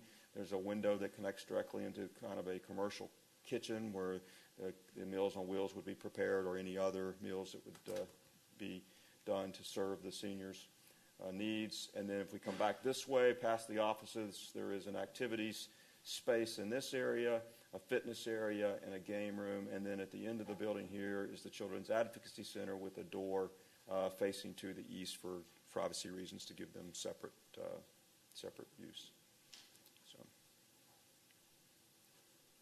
Any questions or comments on that? If not, I can move on. I do have a question about the Meals on Wheels. So when they're loading up the food to go out, yes, ma'am. Where are they going to do that?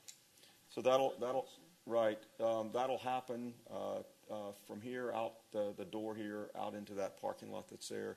The dumpster is near here. A singular door? It's not going to be like a double door? No, it would not be. It does not need it. Yeah, it may be a little bit wider than a normal 3-foot door, but it would be. And we're working with a food service consultant, food service planning professionals that they do this sort of thing all the time, and so they've been involved to really lay this out for commercial use. Mm-hmm. Okay. This is a kind of an aerial view from, I guess this would be the southwest, looking toward the northeast. And you can see the porte-cochere here. The entrance would be in this area. There's some signage proposed here. There certainly will be a monument sign out to the street as well. We're wanting to do. We wanted to kind of create a combination of sloped roofs and flat roofs. The seniors definitely had a preference that we have some sloped roofs on this, and so we wanted to utilize the sloped roofs to kind of accentuate the activity spaces, and the other spaces, the circulation or the hallways, things like that, are not popped up as much or raised or sloped as much. And so the facade material, I did want to bring something. We wanted to do something that was very warm.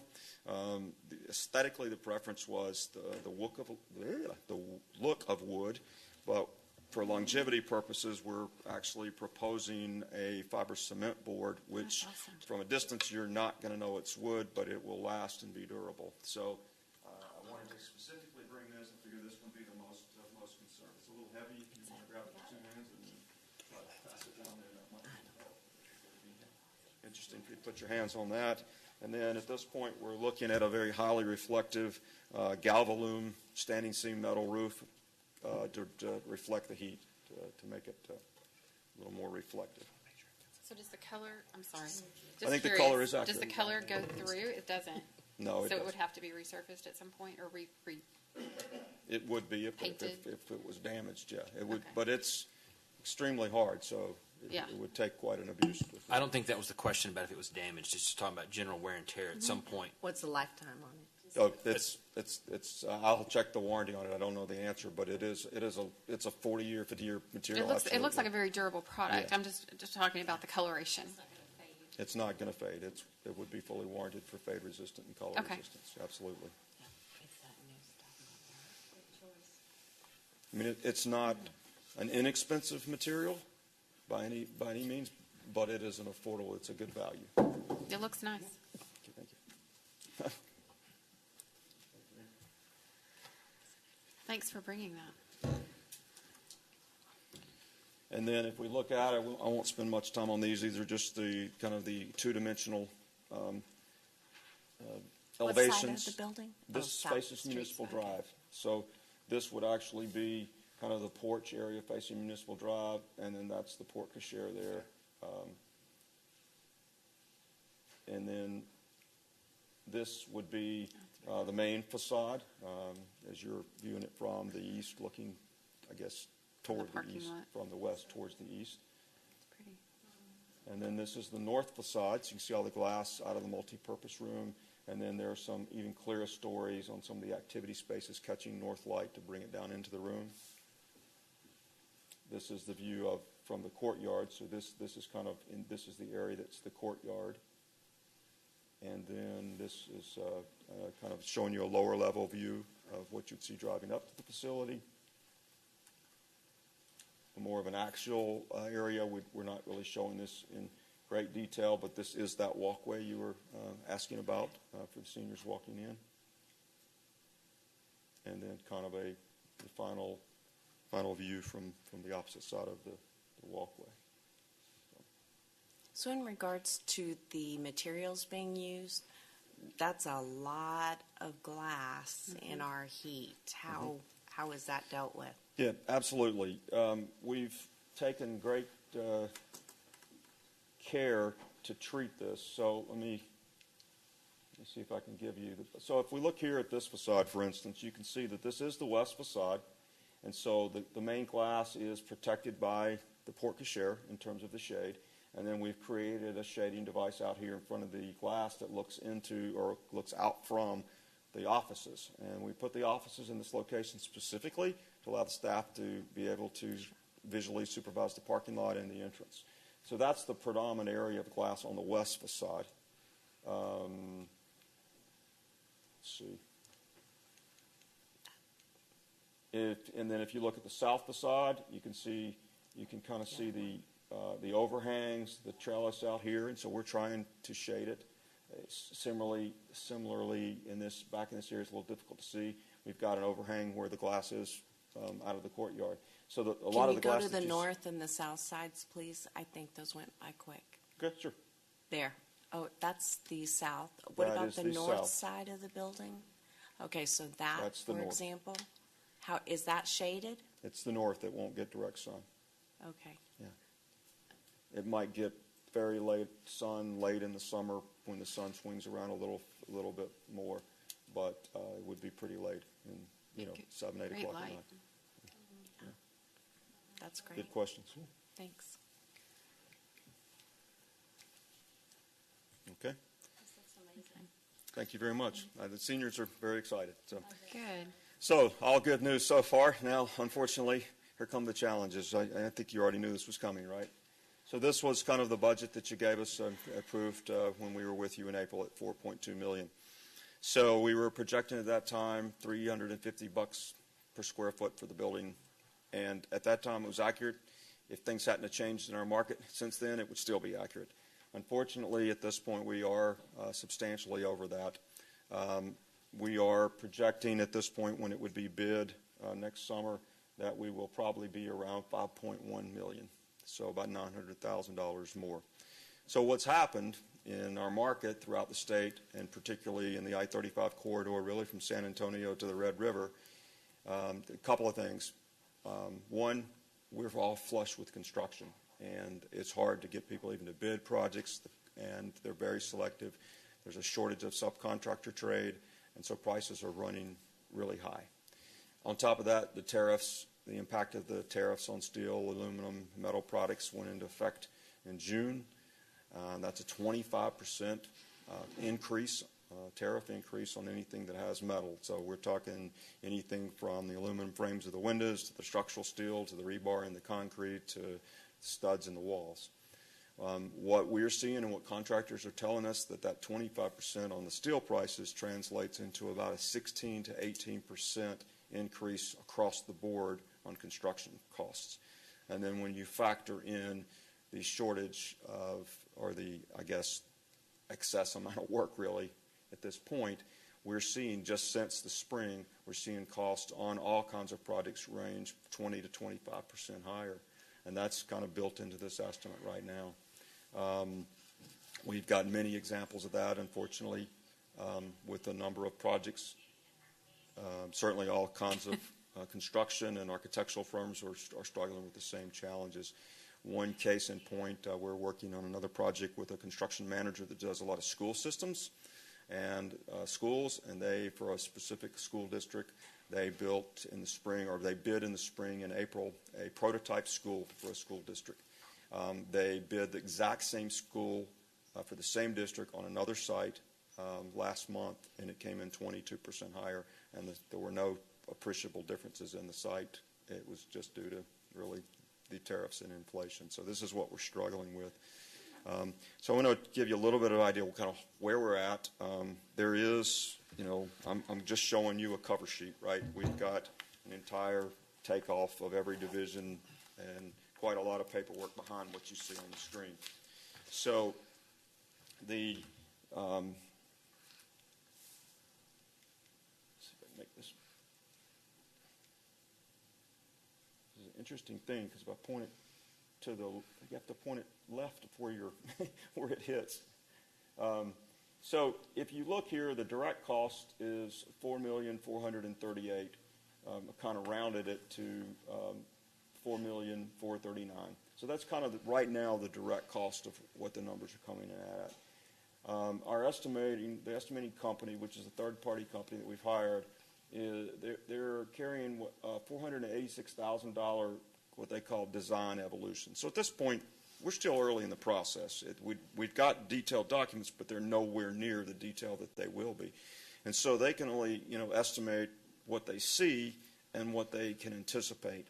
And so they're carrying kind of a 10 or 11% contingency at this point, knowing there's more detail going to come. They don't see things like the location of fire extinguishers, or, and this, a great example for this facility is we will be putting a lot of probably fabric wrapped acoustical panels on a lot of walls. We need to address acoustics in this facility in a great manner because of the age group. So that's the sort of thing they don't know it yet. Our drawings we're not that far along that they're on there. So they know things like that will be coming, and so they're estimating it based on their experience at close to $500,000. And then I'm going to skip through the bid allowance. It's a little bit more of a mystical number, and it's only $25,000. So then they've got an escalation number of $148,000. So that's anticipating from now until the summer escalation or inflation. So that's how this kind of arrives at this, let's call it 5.1. So back to the design evolution. What we are doing right now is we're still kind of working on the project. We're certainly here for your endorsement tonight, and to figure out what direction we need. Obviously direction, we're over the budget. So what we're trying to do with that design evolution is that every decision that we make, every finish that we pick, whether it's carpet, whatever, we're going back to the estimate because, like I said, we've got a ton of detail, and we're comparing every decision that we make to try to find something that is lower cost but of quality. We don't want to deliver something that you'll regret, right, or that you have to replace. And so we're trying to stay very true to this estimate as we go all the way through to see where we can continue to reduce costs. We were a little bit over in the square footage, and so we've kind of nipped and tucked it back down to where we're under that square footage. We feel like at this point that we reduce it any more will actually harm the function of the building in terms of square footage. Where did you reduce? Just little things. We shaved square footage, out of the dimensions of the building. One area in particular, I guess we could show you. Yeah, hallways. There's just one bathroom now. Yeah, there's With just no a single door. toilet to be shared by everybody. I'm kidding, Dean.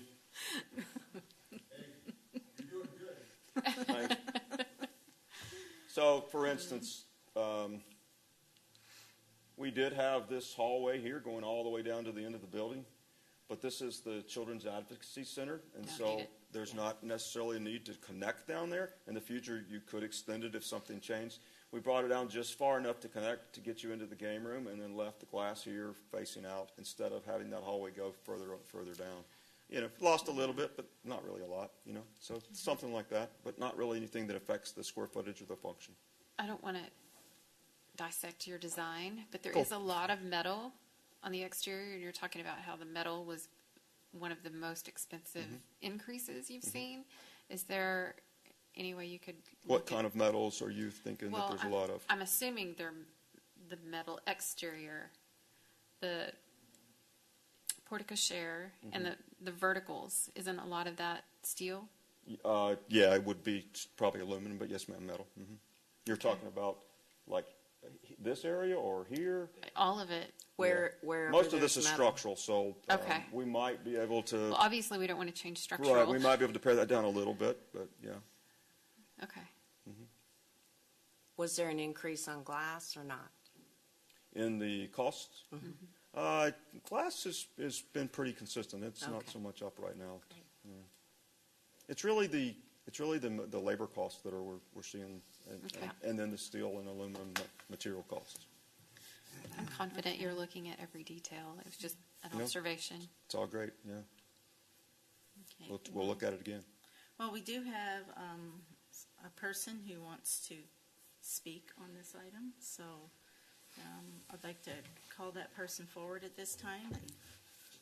And, it is a Mr. R. Dean Flaherty. Flaherty. Okay. Enthusiastic. And state your name and your address. Dean, be and careful. You get 3 minutes. I'll do all that. Okay. First of all, I want to thank the Mayor Pro Tem and all the council members. My name's Dean Flaherty. I live at 503 Las Colinas Drive, Leander, Texas. I've spent 39 years working for the Veterans Administration.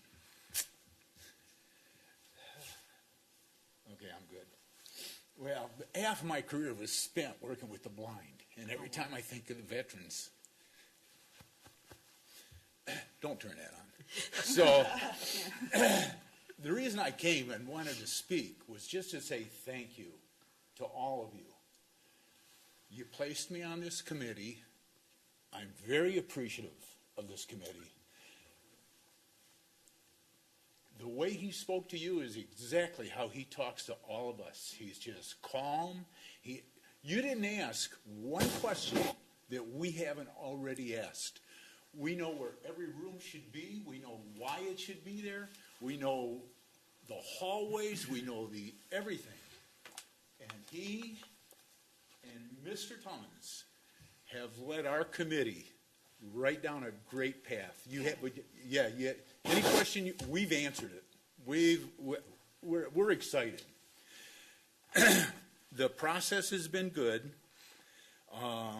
You've allowed us to debate. They've listened to our ideas. It's been an incredible experience. It's going to be a good thing for fellowship, fitness, fun, food, meeting, overall needs. I think the exterior of the building is just going to blow every other city away. I think that Leander is going to be at the top of the food chain when they see what we're building. You should all be very proud, because I know we are as a committee. I don't speak for the committee. I speak only for myself. I'd like to speak for Mark now. No. No. We're excited. We know that it's small. We know that we're under a budget. We know that we're over budget for the reasons that Jeff explained to you. Instead of having 12,000 square feet, I personally would like to have 24,000 square feet. The building is small. Everybody wants something bigger. I mean, I understand that. Maybe in 10 years we're going to be able to expand. Right now, thank you. Thank you that we can get something on our property and get something going. We're just really excited. I'm excited. I know that the bond fund probably isn't going to cover it, and you're the brains. You are the brains. You can come up with something and figure out how to make the difference. I'm done. I'm done. And thank you. Thank you. Okay. Thank you, Mr. Flaherty. We appreciate your comments. Okay, this is no action on this, but any more discussion? I just want to make a comment. When I was elected in 2015 at our first retreat that I went to, we made a list of goals and objectives, and this was on that list. And I've been volunteering to deliver Meals on Wheels for just almost 5 years now, and I've seen how under capable our current facility is. How many square feet do you think that little building is? Maybe it's tiny, tiny. Yeah, it's super small. So even though this is small at almost 12,000 square feet, it's a major, major improvement, and I could not be more excited to see this progress. And I thank you for your service on this committee, and your input and those of the other committee members has been super valuable because you're the end user, so it matters a lot. So I just want to be a cheerleader for this because I'm super excited to see it happen. I just had a quick question. What is the procedure for handling bond project increases? That's not something we have to go vote on to the public or anything. No, I mean, the increase, this was item on its own, so the available funds you've got are going to have to be whatever interest earnings there are there, and then it's going to have to come from essentially general fund. Okay. It doesn't go back into the bond money that we have? The remaining bond money from? No, Well- it can't. It was his own. Yeah, this was Okay. Yeah, so I see what you're saying. So like the street projects, we have a dozen or so street projects. One's over budget, one's under. You can make that work out. Yeah. But this project stands alone. Okay. So Thank you. any extra funding is going to have to come from some other source. It won't be the GO bond funds. Okay. Thank you. I'll just speak on behalf of the Children's Advocacy Center and how excited they are to be a part of this. I know right now we are seriously over capacity as far as staff in the existing building right now. When I got started on serving on the board in 2015, the upper floor was not used at all, just storage, and now it is at capacity.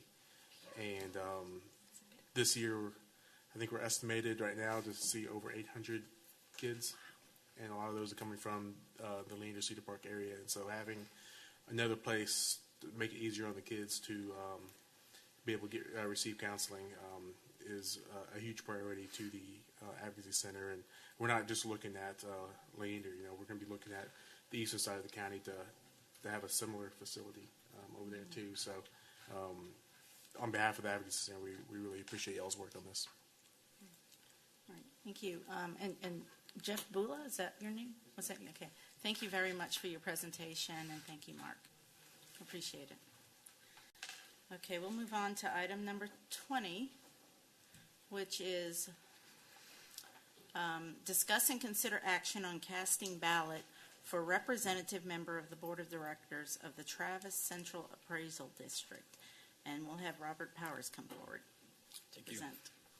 This certainly is less exciting than the previous item, but it is your opportunity as the governing body to cast your ballot for the Western District representative to the Travis Central Appraisal district. Opportunities were given to submit nominations, and this year only one nomination was received by the appraisal district, and Mr. Tom Buckle, who is currently on the board, has been renominated. City of Leander has one vote. Yes, so how do we go about this? We just vote, make a motion? Okay, all right. Any discussion on this at all? No? Okay, so if not any further discussion, can somebody make a motion? I'll make a motion to reappoint Mr. Tom Buckle. I'll second. Okay, that's an motion and a second, and everyone Or in submit affirmative? our one Yes? Okay, it's unanimous, a unanimous vote for Mr. Tom Buckle. Okay, we'll move on to item number 21 now. Discuss and consider action for the Brushy Creek Regional Utility Authority, Inc., to enter into Supplemental Contract No. 4 with Walker Partners for Phase 1C Water Treatment Plant Expansion and Phase 2 Land Rights and Stakeholder Coordination Project for construction phase services in the amount of $897,200, and authorizing the city manager to execute any and all necessary documents. And Mr. Wayne Watts. Thank you. This supplemental contract number 4 provides for the construction phase services for the Phase 1C BCRUA project, which includes the expansion of the raw water barge and expansion of the capacity of the BCRUA water treatment plant. This was anticipated in the budget in the loan that we received from the Water Development Board for the Phase 1C project. It is a time and materials contract. Our share of the contract is 46.7% of $418,992.40.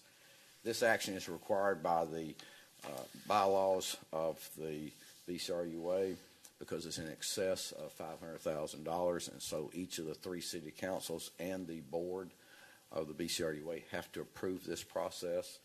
The BCRUA board approved it on the 24th of October. I'm not sure about Cedar Park and Round Rock, what their schedule is. I don't know if they've already done it or if they're doing that next. Well, they won't be doing it next Thursday, but I'm not sure of their schedule. Staff recommends approval of the Brushy Creek Regional Utility Authority to enter into supplemental contract number 4 with Walker Partners for Phase 1C water treatment plant expansion, Phase 2 land rights stakeholder coordination for construction phase services in the amount of $897,200. If you have any questions, I'd be glad to answer. I will motion to approve. I'll second. Okay. All right, is there any discussion? Anyone wants any discussion? Okay. We have a motion and a second to approve. All those who are in favor, affirmative? Okay. It's unanimous. Thank you. All right, thank you, Mr. Watts. Okay, let's go to item number 22. Discuss and consider action on the purchase of new personal protective equipment and the annual replacement of expiring personal equipment from the purchase agreement with Municipal Emergency Services in the amount of $116,554.22, and authorizing the city manager to execute any and all necessary documents. Mr. Gardner, Fire Chief Gardner. Pro Tem Council, this is the group purchase for purchasing of the PPE that's used by our firefighters for our new employees that are coming on board, and also we were able to package that together with our expiring equipment. The equipment expires as regulated by the state of Texas, which has adopted the NFPA rules and regulations that gives a lot of that equipment. So it has to be rotated out of service. We put that into a rotation program several years ago, so we're able to rotate that to eliminate having to spend large sums all at one time. This will complete our purchase unless we have any gear that is damaged, destroyed, or throughout the year. This purchase is being done off of an agreement that was renewed through the bid process with purchasing several years ago, and they've renewed and agreed to that contract for an annual renewal. That's been done, so that's a contracted process.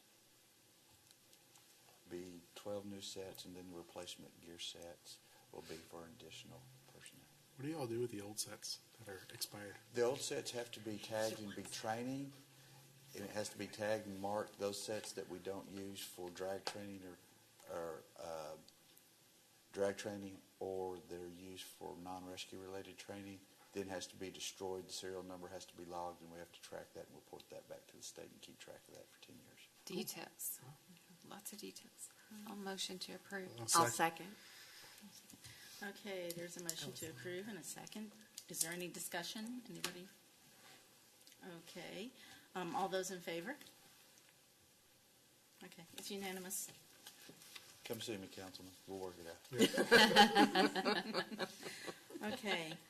Agenda item 23, discuss and consider action on Jaeco Task Order-008 with J Engineering for professional engineering services to design, permitting, bidding, and construction phase services for phase sludge processing improvements at the FM2243 Wastewater Treatment Plant, CIP WW.17, in the amount of $205,900, authorizing the city manager to execute any and all necessary documents and provide an effective date. Mr. Womack. Good evening again. A little background information on this. The existing sludge processing equipment at the 2243 plant is over 18 years old, and it's no longer being, that particular model is no longer being manufactured. So finding replacement parts is becoming more difficult, and that leads to more service interruptions where we cannot process sludge. And this is presents a challenge because, as we know, Leander's growing, and the corridor to the areas that are developing a lot of the development is occurring will flow, those neighborhoods will flow to this plant. This task order does not include construction services. It's just engineering. That's design, permitting with the TCEQ, bidding, and then construction phase services such as inspections and field observation. But the intent of this task order is to evaluate various sludge processing equipment, centrifuges or belt presses, and see which one works best for this particular site. We do have some limitations on our area. We don't have as much room as some other plants would have because this is a retrofit to some degree. And then it's a multi-phase. We're not just taking a new piece of equipment and replacing the old one. We would put in a new piece of equipment, continue to operate the older piece of equipment as long as we can, and then at some point as the plant grows, we would replace that with a second piece of new or similar to the new equipment that would be installed with the first phase. Frank Phelan, the design engineer, he's here tonight to answer any questions. He's already done several projects at this plant. They've gone really well, successful. They're nearing completion. But I'll be happy to answer the questions you may have on this, but we do request authorization for the city manager to execute this task order with J Engineering number 008 in the amount of $205,900. All right, is there any discussion, any questions for Mr. Womack? I'll motion to approve. I'll second. Okay. All right, there's a motion to approve from Ms. Shepherd, and we'll recognize Marcy Cannon. She was a little louder, so. She usually is. I was trying to beat Jeff. Anyway, Sorry. So all those in favor? Okay, it's unanimous. Thank All you. right, thank you, Mr. Womack. Thank you.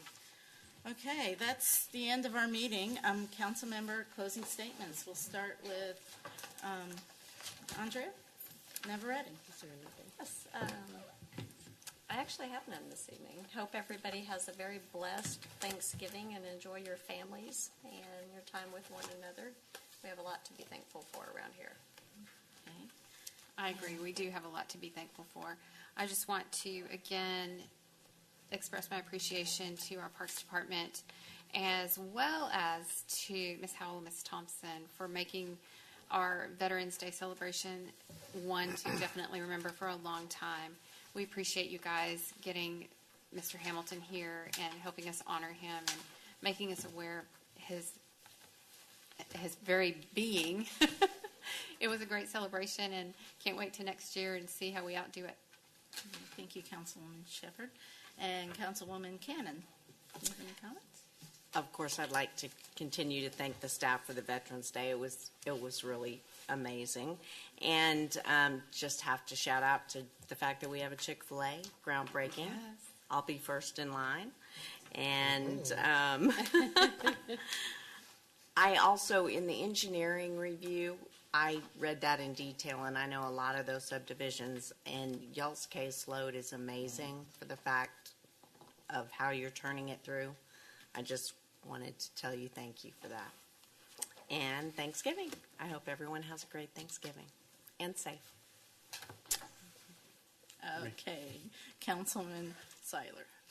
Ms. Powell, just pass along our well wishes to your mother, and good job, Martin, pinch hitting for Robin tonight. You did a great job. Yes, yes. And I just want to say, don't forget the Blue Santa, because when we meet again, it'll be December 6th, and that'll be a little bit close to Christmas. But I want everybody to remember that, to check out our police department, what they need for some of our citizens and their kids in the area. And don't forget about the Blue Santa. Thank you. One more little major detail.